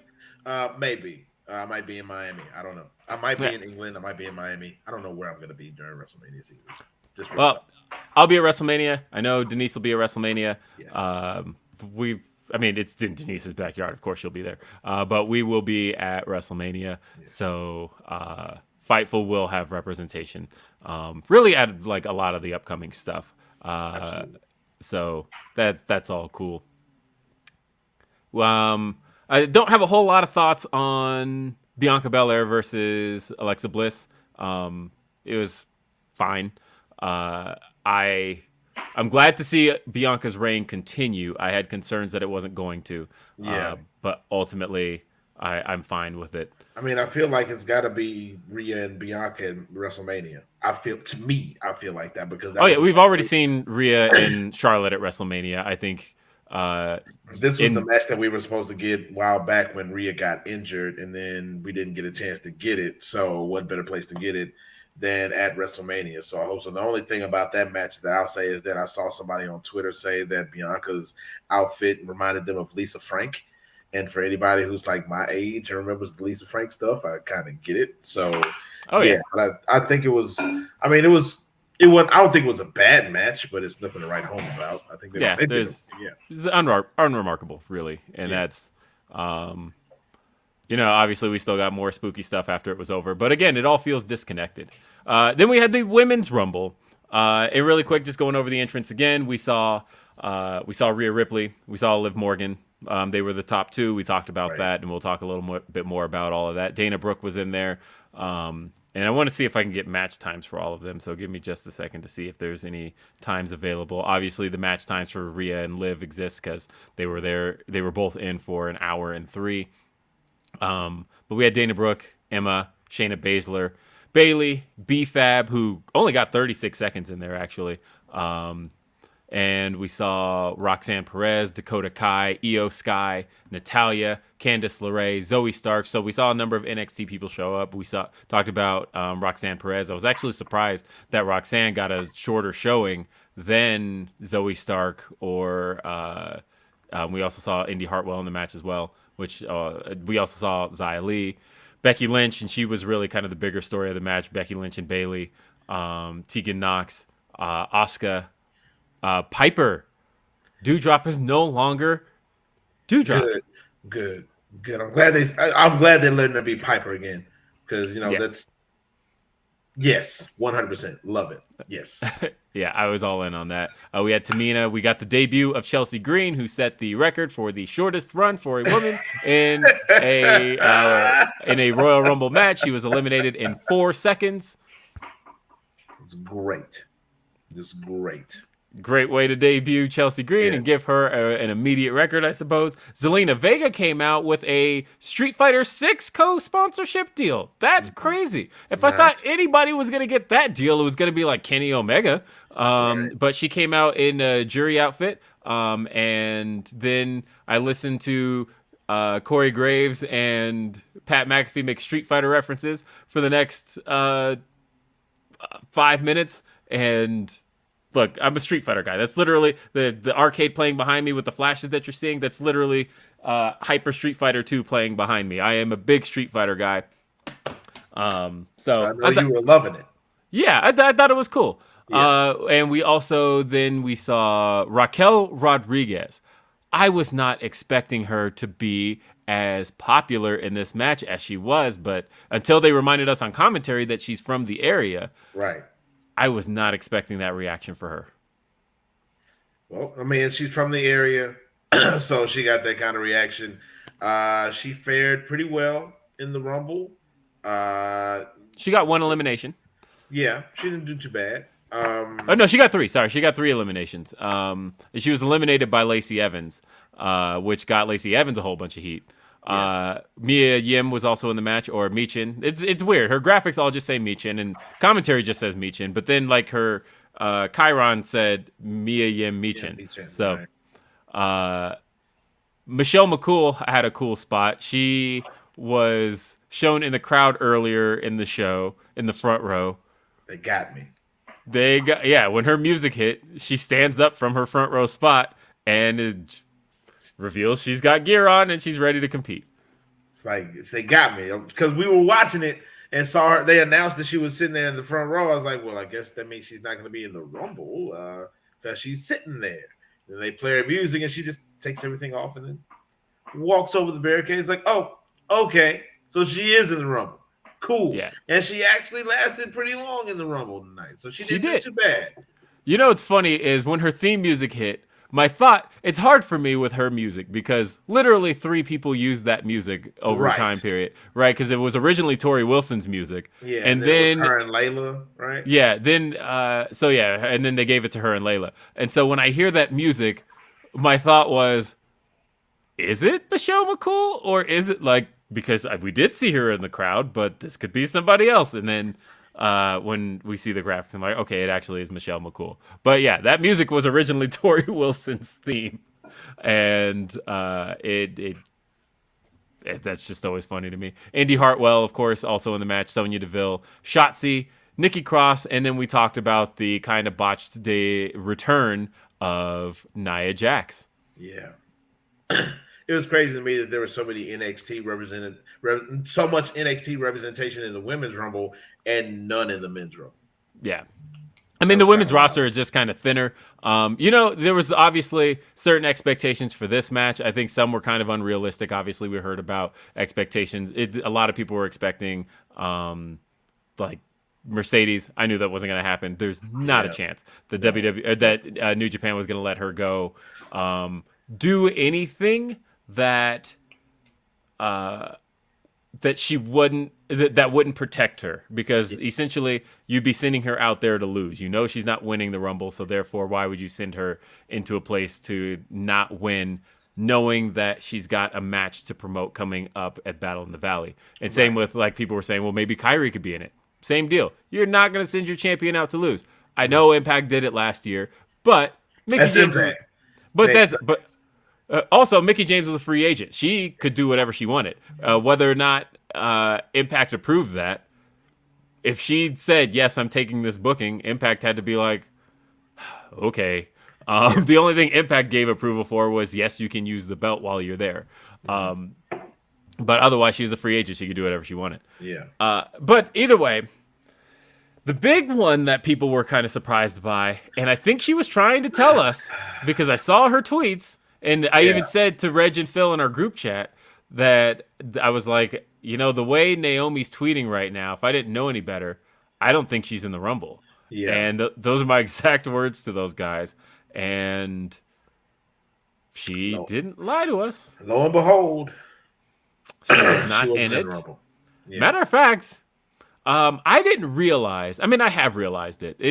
I've seen it for a minute, but until you actually watch a Royal Rumble, I did not fully gather how much of a black women's deficit there is in WWE until I realized B-Fab was the only black woman in the match, and she was in it for 30 seconds. Yeah. And when I saw that, I thought that it's just a big contrast from a year ago, where you felt a good amount of representation, and right now, just across the board, it's really just Bianca.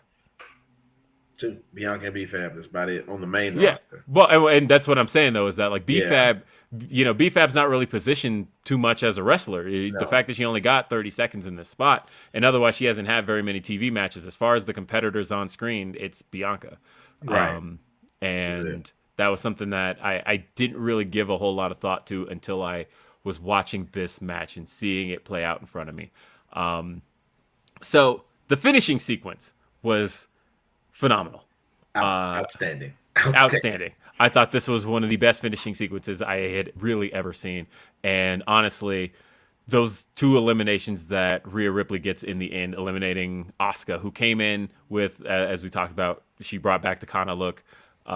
She had new music, which, sad day, it's another RIP to another CFO's theme. So disappointed. Yes. So disappointed. Just erasing them, and they had the best themes. Yeah, but at the same time, it was a cool moment. But yeah, when she accidentally missed Liv Morgan, and then Rhea eliminates Asuka, and then for a moment you feel like there's a little bit of hope from Liv Morgan. Rhea Ripley gets the elimination. I thought that the match itself, again, wasn't a hugely remarkable Rumble, but I thought that finishing sequence was phenomenal. What'd you think? I thought it was fantastic. The way that they kind of put it to where all three of them were on the apron at the same time. So one slip, one false move, and you're eliminated, and all three of them are right there. The way that they did that was outstanding, man. I loved how they put all of that together and how they made it work. because there are a lot of ways where that might not work. It couldn't work. But you got three. I think one, this is a testament to just how good kind of Asuka is.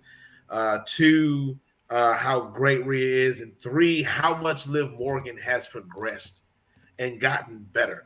Because anybody who remembers Liv Morgan from NXT knows where she came from as a wrestler and where she is now, and how she has progressed and gotten better, and where she is a real testament to her hard work, her work ethic.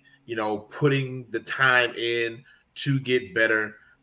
So yeah, it's I think that it really showcased all three, and it was a great way to make that happen, to put that together. So kudos to all three ladies. Kudos to everybody involved in that portion of the Women's Rumble match. I think it was one of the great moments of the night, and really put that Rumble over. Oh, yeah. There was a lot of talk a couple years ago of Rhea being kind of the next thing on the roster, and I had concerns about that at the time. When she was first called up in 2020, and I felt concerns about whether or not she was. I just felt like she has all the tools, but something was missing. Even in the title run she's had on the main roster, I still have felt like something was missing. And I gotta say, for as harsh as I was on the Judgment Day a year ago, I think that the Judgment Day has been the best thing for her. I think it has turned her into a main event level act that, again, I've always thought she had the tools to be it, but I think that this is the time. This was the right time. When she was in there with Bianca in 2021, it felt like it was Bianca's time. It felt like something was still missing from Rhea to cross her over into that next stage. But right now, it feels like she's the one. Yeah. And it's great stuff, and I'm so glad she got the win. She got to have the moment with Beth Phoenix earlier in the night. This really was Rhea's night. We got a number of super chats on it. Jacob McCrae says the right people won the Rumbles. I'm interested in Asuka's gimmick. Do y'all know anything about the Kana stuff? I'm not familiar with it and would like to learn. Well, yes, I am, because the thing is, Kana, she got to accomplish so much. And for those that don't know me that well, my favorite women's wrestler is one Hikaru Shida, former AEW Women's World Champion. Mm-hmm. If you ask me who I thought Hikaru Shida's greatest rival is in her career, it's Kana. I think that those two have had just some crazy, great matches in Japan over the years, including mixed tags that involve Kenny Omega. And I think the cool thing is a lot of that content is available online. If you really haven't gotten a chance to see Asuka pre-Asuka, give it a search and give it a watch. It's great stuff. Anything you can really find. I think she brought something really special and unique to the ring. Joseph Correa says, entrant 1 versus 30 in the men's match and 1 and 2 going to the end in the women's match was a nice piece of booking. Women's match felt a little more exciting with surprise entrances. Well, I think they had to rely a lot more on surprise entrances. I feel like that's probably something that Hunter's going to expectation set with everybody, that surprise entrances that don't necessarily... that are kind of just there to pop the moment. I wonder if Hunter's not going to rely on that so much going forward. I know that Vince was very into that, but I do wonder if that's going to be something that Hunter's really into, like bringing back the Godfather to just kind of come in and get thrown out, or bringing back Devon Dudley to just get thrown out. I wonder if surprise entrance in the modern era, because I would like to see any surprise entrant, to me, should at least be for more than just a, hey, remember this guy. I would like to see them have a place in the Rumble. To me, I thought Logan Paul was a good surprise entrant because all of a sudden he kicked off a feud with Seth Rollins. Mm-hmm. That's all of a sudden we're looking at WrestleMania going, all right, we're going to see Logan Paul and Seth Rollins. And we got that out of a surprise entrant. I think AJ Styles is a good example of a surprise entrant, as somebody you brought in and showed what he can do and gave him a good run in it. So Yeah. to me, I think the Women's Rumble needed more of that because there were less established people on the main roster to do in the first place. So they needed more of those NXT people to bring in, more of a, they brought in Nia Jax, things along those lines. Let's see. Daryl Fenderson says, crazy Asuka / Kana shiz greater than crazy Bray Uncle Howdy shiz. I know you agree with that. Of course, I agree with that. No. And let's see. And Bored Dude 360 says, the Spooky Dookie in concert killed momentum. However, everything else was dope. Best Women's Rumble and the ending, chef's kiss. Loved it and still teary-eyed, all in my feels. Well, let's get to it, Nick Harrison. Yes. As a matter of fact, Hardy. you might have by Hardy. No, I'm kidding. No, not at all. Matter of fact, you might as well look directly in the camera and tell us it's time for the main event. Because well done. Because it is time for the main event. It is, yes. We got a lot of super chats about this. I will make sure to read every single one of these guys. I want to get every single one of them out. But Roman Reigns took on Kevin Owens. To be honest, I don't even remember the match at this point. And it's not even that be for any bad reasons. It's because that angle to take us out of the show supersedes all of it. It supersedes everything. That was just a means to an end to get to that. How did you feel about the match itself? The match itself, I thought, was really good. There were moments in the match where you really believed that Kevin Owens could possibly win it. It kind of, the stuff with him and Sammy kind of heightened the drama of everything, because there was a moment where, you had the whole situation with the chair and Roman telling Sammy to go and get the chair, and Sammy's like, you told me to do nothing. You told me to just stand here and do nothing. He's like, I'm telling you now to go get a chair. He runs to go get a chair. Paul's yelling at him. He tries to give it to Roman. And then it ends up with Kevin Owens getting his stuff in and almost getting the 3 count on Roman. And it made it believable, man. It made it seem like everything was going to go. But then how the match ended, leading into all of the action after the match, with the brutality towards Kevin Owens and the look on Sammy's face watching all of this stuff happen, it all just the match, I think, was good, with it being the millionth match that Kevin Owens and Roman Reigns have had against each other in a world title situation.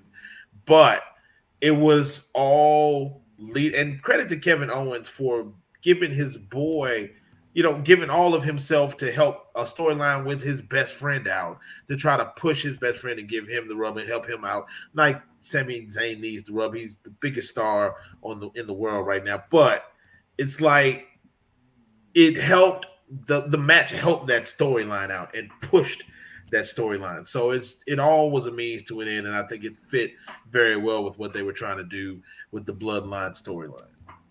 Yeah, I agree with all of that. And I think that the crowd was really biting on everything, especially after that ref bump. Kevin Owens really showed a never say die attitude. He was just not going to stay down. He actually beat Roman at one point. We got a solid stunner 1, 2, 3, 4, 5 with the referee down. So we also saw Roman visually defeated. And yeah, but that post-match angle was everything else. Everything. Yes. The post-match angle saw Roman Reigns directing traffic to continue to destroy Kevin Owens after the match was over. And Sammy was letting a lot of it happen. He, honestly, I thought he was going to stop Solo Sikoa from... I thought that was the worst of it, was Solo Sikoa with the chair around Kevin's neck. And... of course, they handcuff Kevin Owens. Roman's about to smash Kevin with a steel chair. And everything okay? Everything's fine. Yeah. All right. Yep. Roman's about to smash Kevin with the chair. Sammy stops him, tells him, "You're better than this. You're bigger than this. You don't have to do this." And Roman's like, "Oh, this is what you're going to do? Okay. You do it." Hands Sammy the chair. Sammy's not going to do it. Roman gets in his face, shoves his face. Sammy finally stands up for himself, hits Roman with the steel chair. The Bloodline jumps him. Jay is not okay with this. Jay walks away. Yeah. Phenomenal Jay don't know what moment. to think, man. Great moment, great acting. Just go ahead and give Jay Uso the Oscar now. Now, I will say this. I go back to, since it's the anniversary and, Public Enemies and our boys, long-term storytelling, because we all saw how the beginning of the Tribal Chief thing started with Jay Uso. You've heard me talk about this match. Anybody who's ever followed anything I've done on social media has heard me talk about the Hell in a Cell match between Jay Uso and Roman Reigns back during the Thunderdome era. Like, all of that has leading to where we are now, but to see where it is now as compared to there. Back then, Jimmy didn't want anything to do with the whole Tribal Chief thing. Jay didn't want to do anything with it until he got gaslit by Roman to get involved. And then once he got involved, he legit came the right-hand man and fell right in line with everything. And now here we are. Jay finally looking at the Tribal Chief and saying, what are you doing? Getting this look on his face. He's walking away from the situation as it's happening. Jimmy turning on the dude. He didn't even Jay didn't even trust him. Jimmy was the one that was his boy. And then we see Jimmy at the end beating the rent check out of the dude. Like, the drama involved with all of this is just absolutely mesmerizing. It pulls you in, and it is one of the best stories that WWE has ever done. I don't want to say in the past 5, 10, 25, whatever years. It's one of the best stories they have ever done because they have played it perfectly from every single moment of it. So it's just great. And then the Shield throwback where he hits Roman in the back with the chair. Like it all oh my goodness. So good. I yield the rest of my time to you, sir. I can't, because I can go on about this all night. I'm gonna yield the time to our super chatters. We got Joseph Correa with a Humper Chat says, greatest post-match segment I've ever seen. That was unreal storytelling. I will say that to me, it's because when I think storytelling, I think in-ring storytelling. I think telling the story with action. This is more of this is good. This is really good. That's either way. I'm not going to get into the semantics of that. So Fear and Loathing in NYC says that beating was so bad. I was waiting for Elizabeth to bring Hogan out to help. That's a great. I mean, let's see. Is Bloodline / Sammy top 5 best WWE storylines ever? It's feeling like it's up there. It's very good. I haven't felt this engrossed in something. I saw somebody say this is Attitude Era style booking, and I thought, no, it's not. Because to me, I don't think the Attitude Era had this much heart for much of anything. Yeah. And that's really tough for me to say because my favorite year in pro wrestling is 2000. There's a lot of heart here. And that's going to bring me to some things people may feel about that. Such as Broadway Joe says, I love the ending, loved, but I'm not surprised people are ripping this show on my timeline. WWE underestimated how much weight Rock still carries. People tuned in for a rumor. People are upset. Again, it's expectation setting. I think it was probably a mistake to make the Rumble graphics lightning because my thought when I saw that, because a lot of people were like, it's lightning, electricity, most electrifying man, it's The Rock, he's going to be here. I thought, I say lightning and clouds. Like, I never really pictured that with The Rock. I always picture that with, like, it's a different style, but I suppose I probably would have avoided that altogether. But again, if you heard Roman on Fallon last night, right, I felt like he was blunt. He said it. He said, look, I don't think The Rock's going to be here. He's not in shape for this. And he wasn't saying that insultingly. He seemed to be coming at it from a very understanding place. And if he was healing that up as a character, he would have been like, yeah, Rock's not in shape. Rock can't hang with me. Rock can't do this. But he was just like, no, like, I understand. You got to train for this all the time. And if you're not training regularly, you'll get hurt. And think about The Rock and think about the last time The Rock had a full match. It was 10 years ago. Yeah. WrestleMania 29, 2013.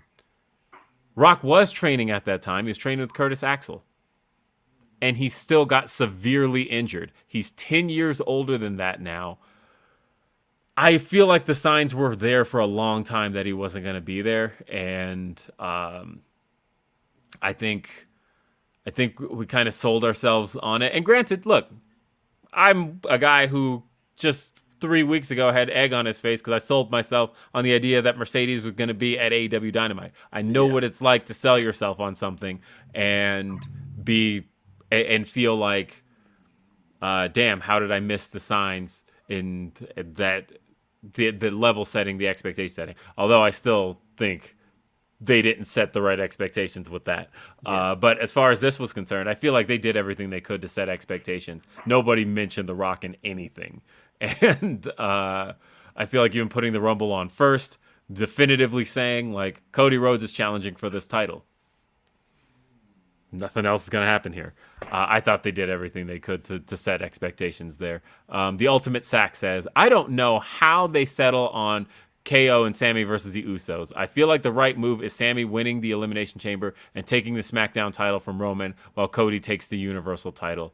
And I think the reason you can say, because I won't necessarily, I notice you use the word settle here. I don't necessarily consider it settling because, again, we're talking about a storyline with a lot of heart. And one of the biggest pieces of heart here is that you think about the way Kevin Owens walked into the building with that Sami Zayn shirt on. Kevin Owens was trying to tell us from day one, I support Sami Zayn. That's my guy. And Sami Zayn was trying to find his place in the bloodline when really the person who's had his back this whole time has been there all along. And I think the moment where those two reconcile and have their moment, to me, has just as much heart as anything here. I think that's a good moment still. It's a great moment. Absolutely. Yep. We have... who else? Sorry, I'm still trying to stay caught up on these, so just bear with me here. We have and shout out Drew Nicholas, who's been keeping me on my toes with all of these super chats. We have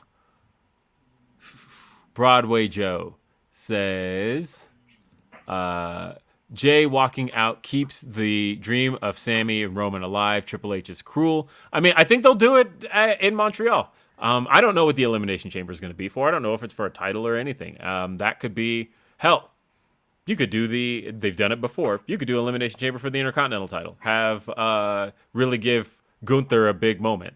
Right. And make the main event about Sami Zayn and Roman Reigns in Sammy's hometown. Let's see. And we have Abhinav says, I think Jay might get The Rock involved now. Look at the XFL schedule. I don't think The Rock is here. I don't think he's doing it. Why are people pushing so hard for this? Like, why are people pushing so hard for this? There are people pushing so hard for The Rock, and they've been doing this for like the past 2 years, like almost as long as Roman's title reign has been. They've been pushing for a match against The Rock at WrestleMania. Y'all, The Rock ain't coming back. Not anytime soon.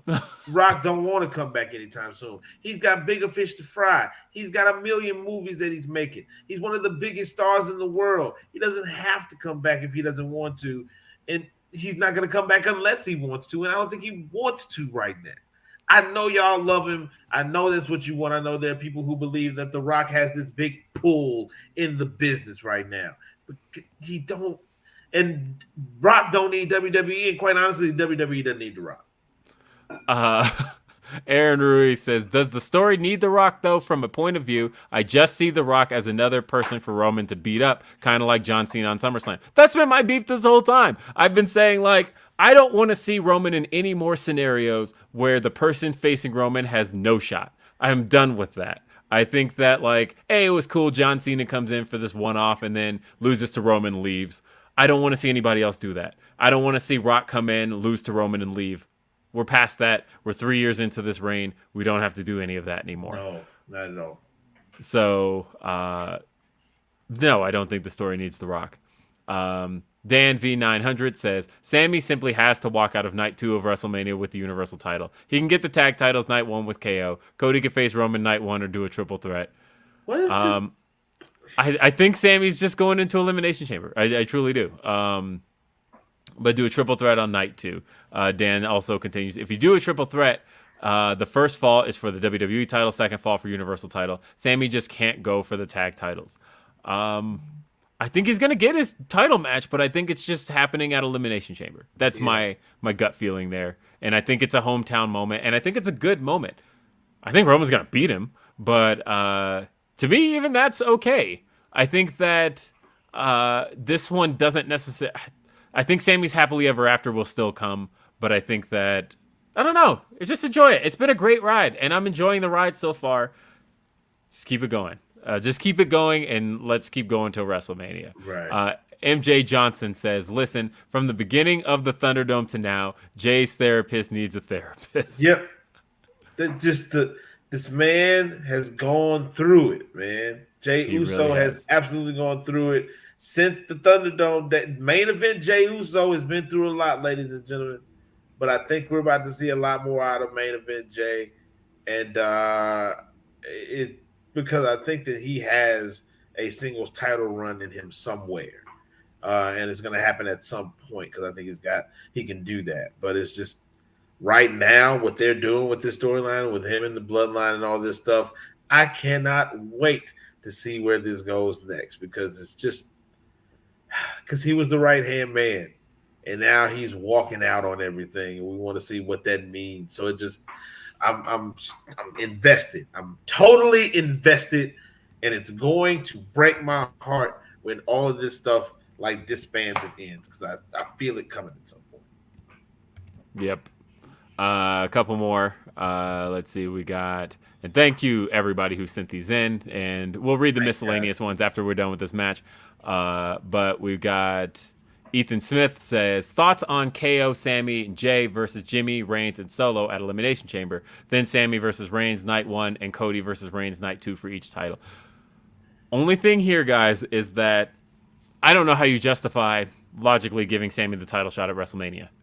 Maybe they'll find a way. But like right now, Cody won the Rumble. He earned the shot. What else is there? Pretty much. N. Simmons says, this storyline is WrestleMania main event level. The Sammy turn on Roman, Jay walking out, which was crazy, and then the beatdown. This is up there with the Batista turn, and this can't end in a tag title victory. So I'm seeing this feeling a lot, and maybe that is the case. We'll see. Loved the close of the Rumble. Absolutely brutal. I've missed that edge. And that was from Respawn. Mad Motar says, Kevin turning on Sammy in 4 months is going to hurt me. It's going to hurt more now. I think I don't want to see those guys turn on each other again. I think that we're here now. I think them winning the tag titles, and the reason I still feel like the tag titles is the moment, to be honest, guys, and I'm just going to lay it out this way. Think about Kevin Owens and Sami Zayn. These two are real-life best friends. Literally, best man at weddings. These two are thick as thieves, and they came up together in the industry together. How special would it be if these two won the tag titles together at WrestleMania? Just think about that for their careers together. They faced each other at WrestleMania before. Now, to bring it all full circle, to have that moment together, I think is a lot more important than I think people are giving it credit for. Yes. Let's see. We've got Jay Haller says, Seth Rollins points, hey, I've seen this one before. And Orion Bid 666 says, Will, Professor, I shed a tear. Poor Sammy, poor Jay. Yeah. And thank you guys for all of the thoughts. Really quick, I want to go for Izzy here said, Cody and Gunther was the best final two since Taker HBK. That's high praise, man. High praise. I mean, they were very good praise. together. Yeah. Let's see. And one LT photo says SRS and Cody got heat. I'm going to go watch that press conference because I know that, hey, SRS broke the story of Cody jumping ship. He had the original scoop. I remember exactly where I was when I heard before it broke everywhere. And that's one of Sean's biggest scoops, right there behind probably Cody Rhodes. Right. And let's see. John says, "Loud Denise is the best." Again, Denise and I are both loud folks, so like we're both loud folks who don't know we're loud folks. And it's one of those things where we'll be having a conversation one-on-one and somebody will go, "Guys, like bring it down." And I'm like, "Oh, I didn't even realize I was being loud." It's even worse because usually one of the things we like to do when we're traveling is that we'll all like get an Airbnb and we'll all like kind of do our thing as wrestling media, as many people as we can to kind of get in one place. Right. And when either I or Denise has to do a podcast in our space and everybody's like, "Hey, shut the fuck up. Like you guys are loud as hell." It's always great. And so we're going to go for our last sponsor and then read some closing super chats. And so, yeah, let's go ahead and read our last ad. NordVPN.com/Fightful. Now you get 4 months free. That's not enough for you? How about changing your virtual location with just one click? That's not enough for you? How about it works on all your devices? That's not enough for you? How about a 30-day money-back guarantee? Is that still not enough for you? How about that online threat protection? Block online trackers, hackers, annoying pop-up ads, malware. Browse securely on that unsecured Wi-Fi when you're traveling, when you're at the hotel, when you're at the airport, any of that stuff. NordVPN.com/Fightful, the fastest VPN in the world. You can subscribe to overseas services, get pay-per-views much more affordably than here in the States or wherever you are, really. NordVPN.com/Fightful. 4 free months, 30-day money-back guarantee. Head over there. Check it out.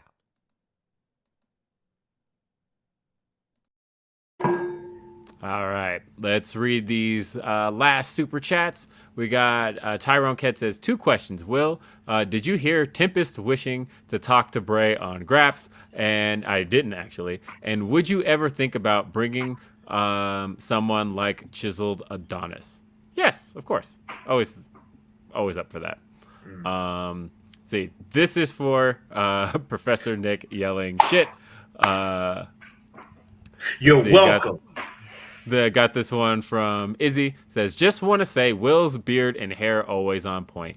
You know what? I can't take credit for that. That goes to Mr. Jelani Mills. He's been my barber for the last 10 years and owns his own shop, creates a phenomenal environment. People in there are wrestling fans. Every time I walk in, everybody wants the latest scoops. And they're like, "We know you talked to Sean Ross Sapp. What's the word?" As soon as I get in there, literally, this is obviously a 24-hour fresh haircut. I walk in, they're like, "Is The Rock coming back?" And I look at everybody and I go, "No."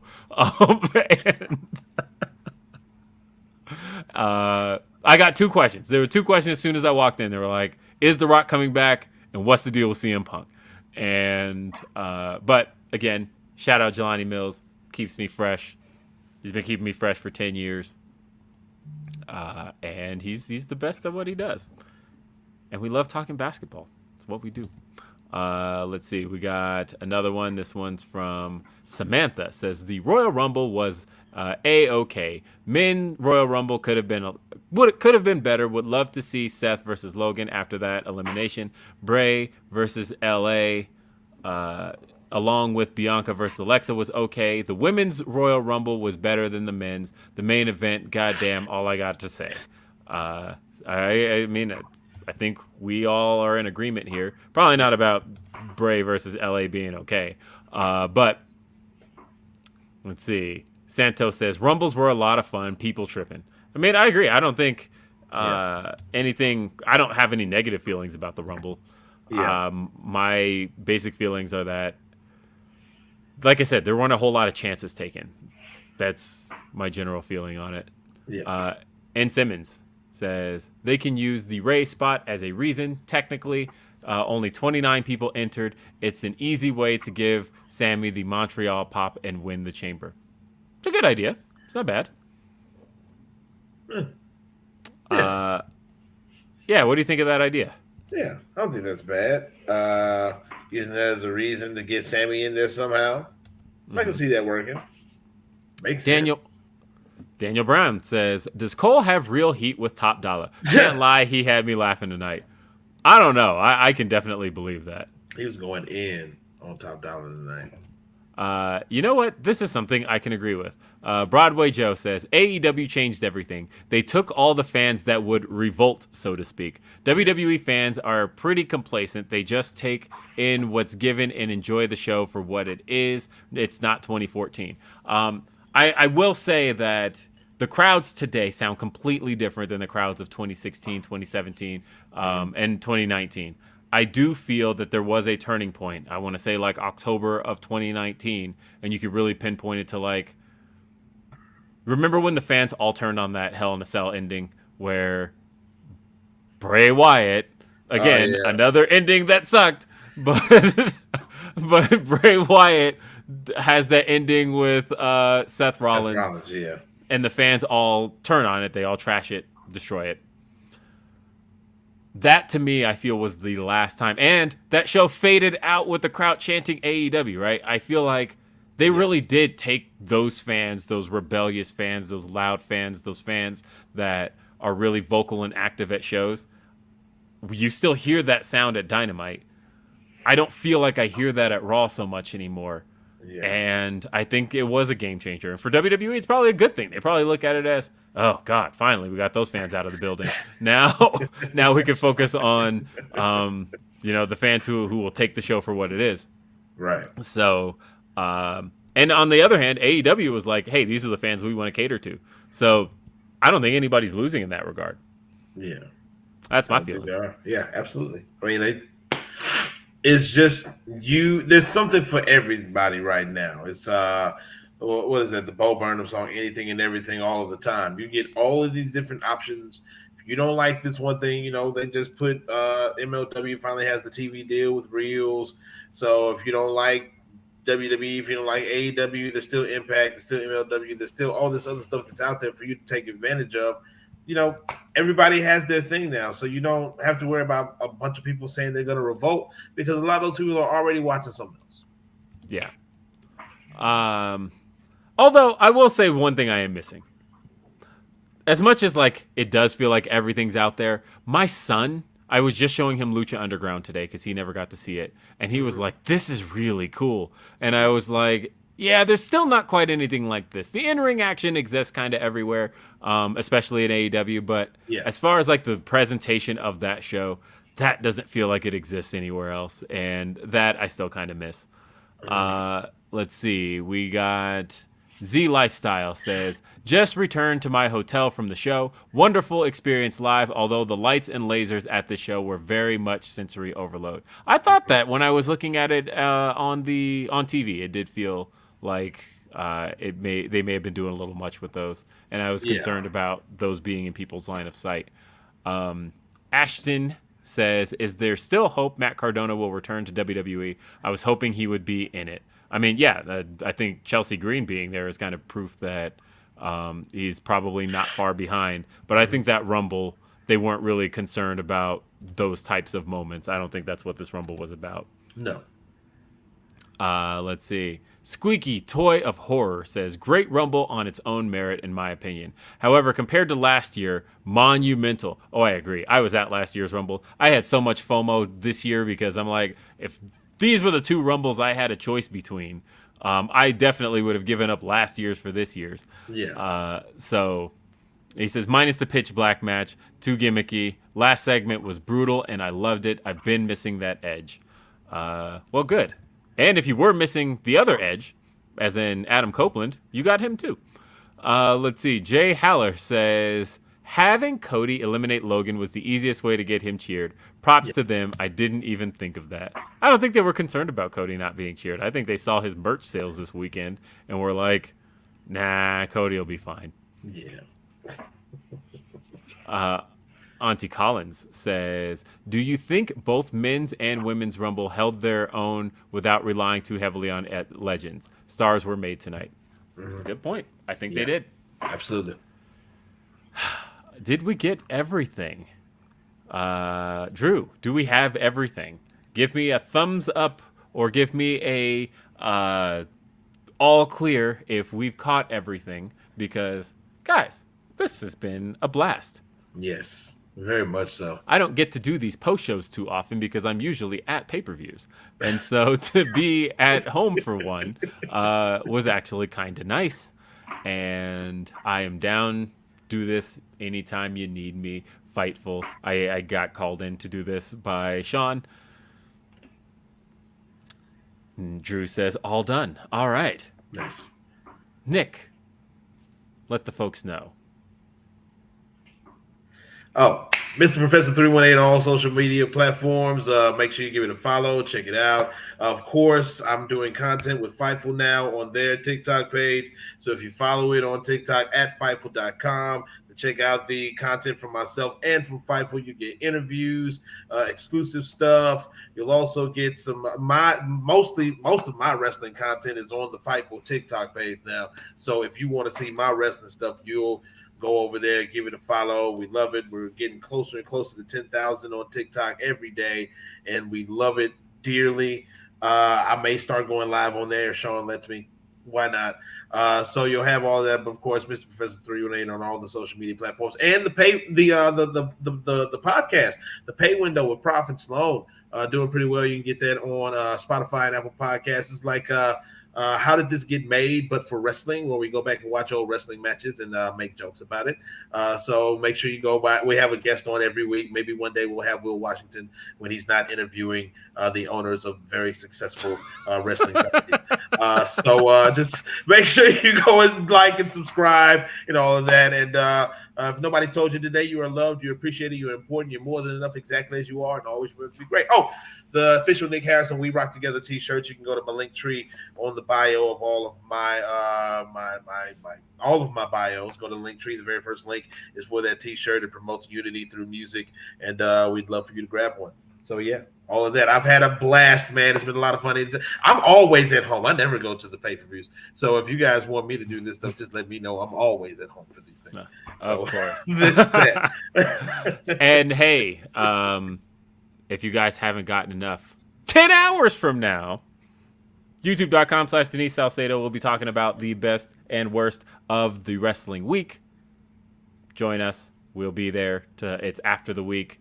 And yeah, it's going to be a fun time. It's one of my favorite shows to do of the week. Actually, all my shows are my favorites. Are you kidding me? You can find me. I do Day After Dynamite. It airs every Thursday, youtube.com/Fightful. I also do Grapsity. It's every Saturday at noon Eastern, 9 a.m. Pacific, and that is at youtube.com/Fightful as well. Always doing content. You can follow me. I am William RBR. But until then, hope you guys enjoyed the Rumble. I hope you guys enjoyed your late night with us. Until next time, folks. See you next time. Have a great day. Peace.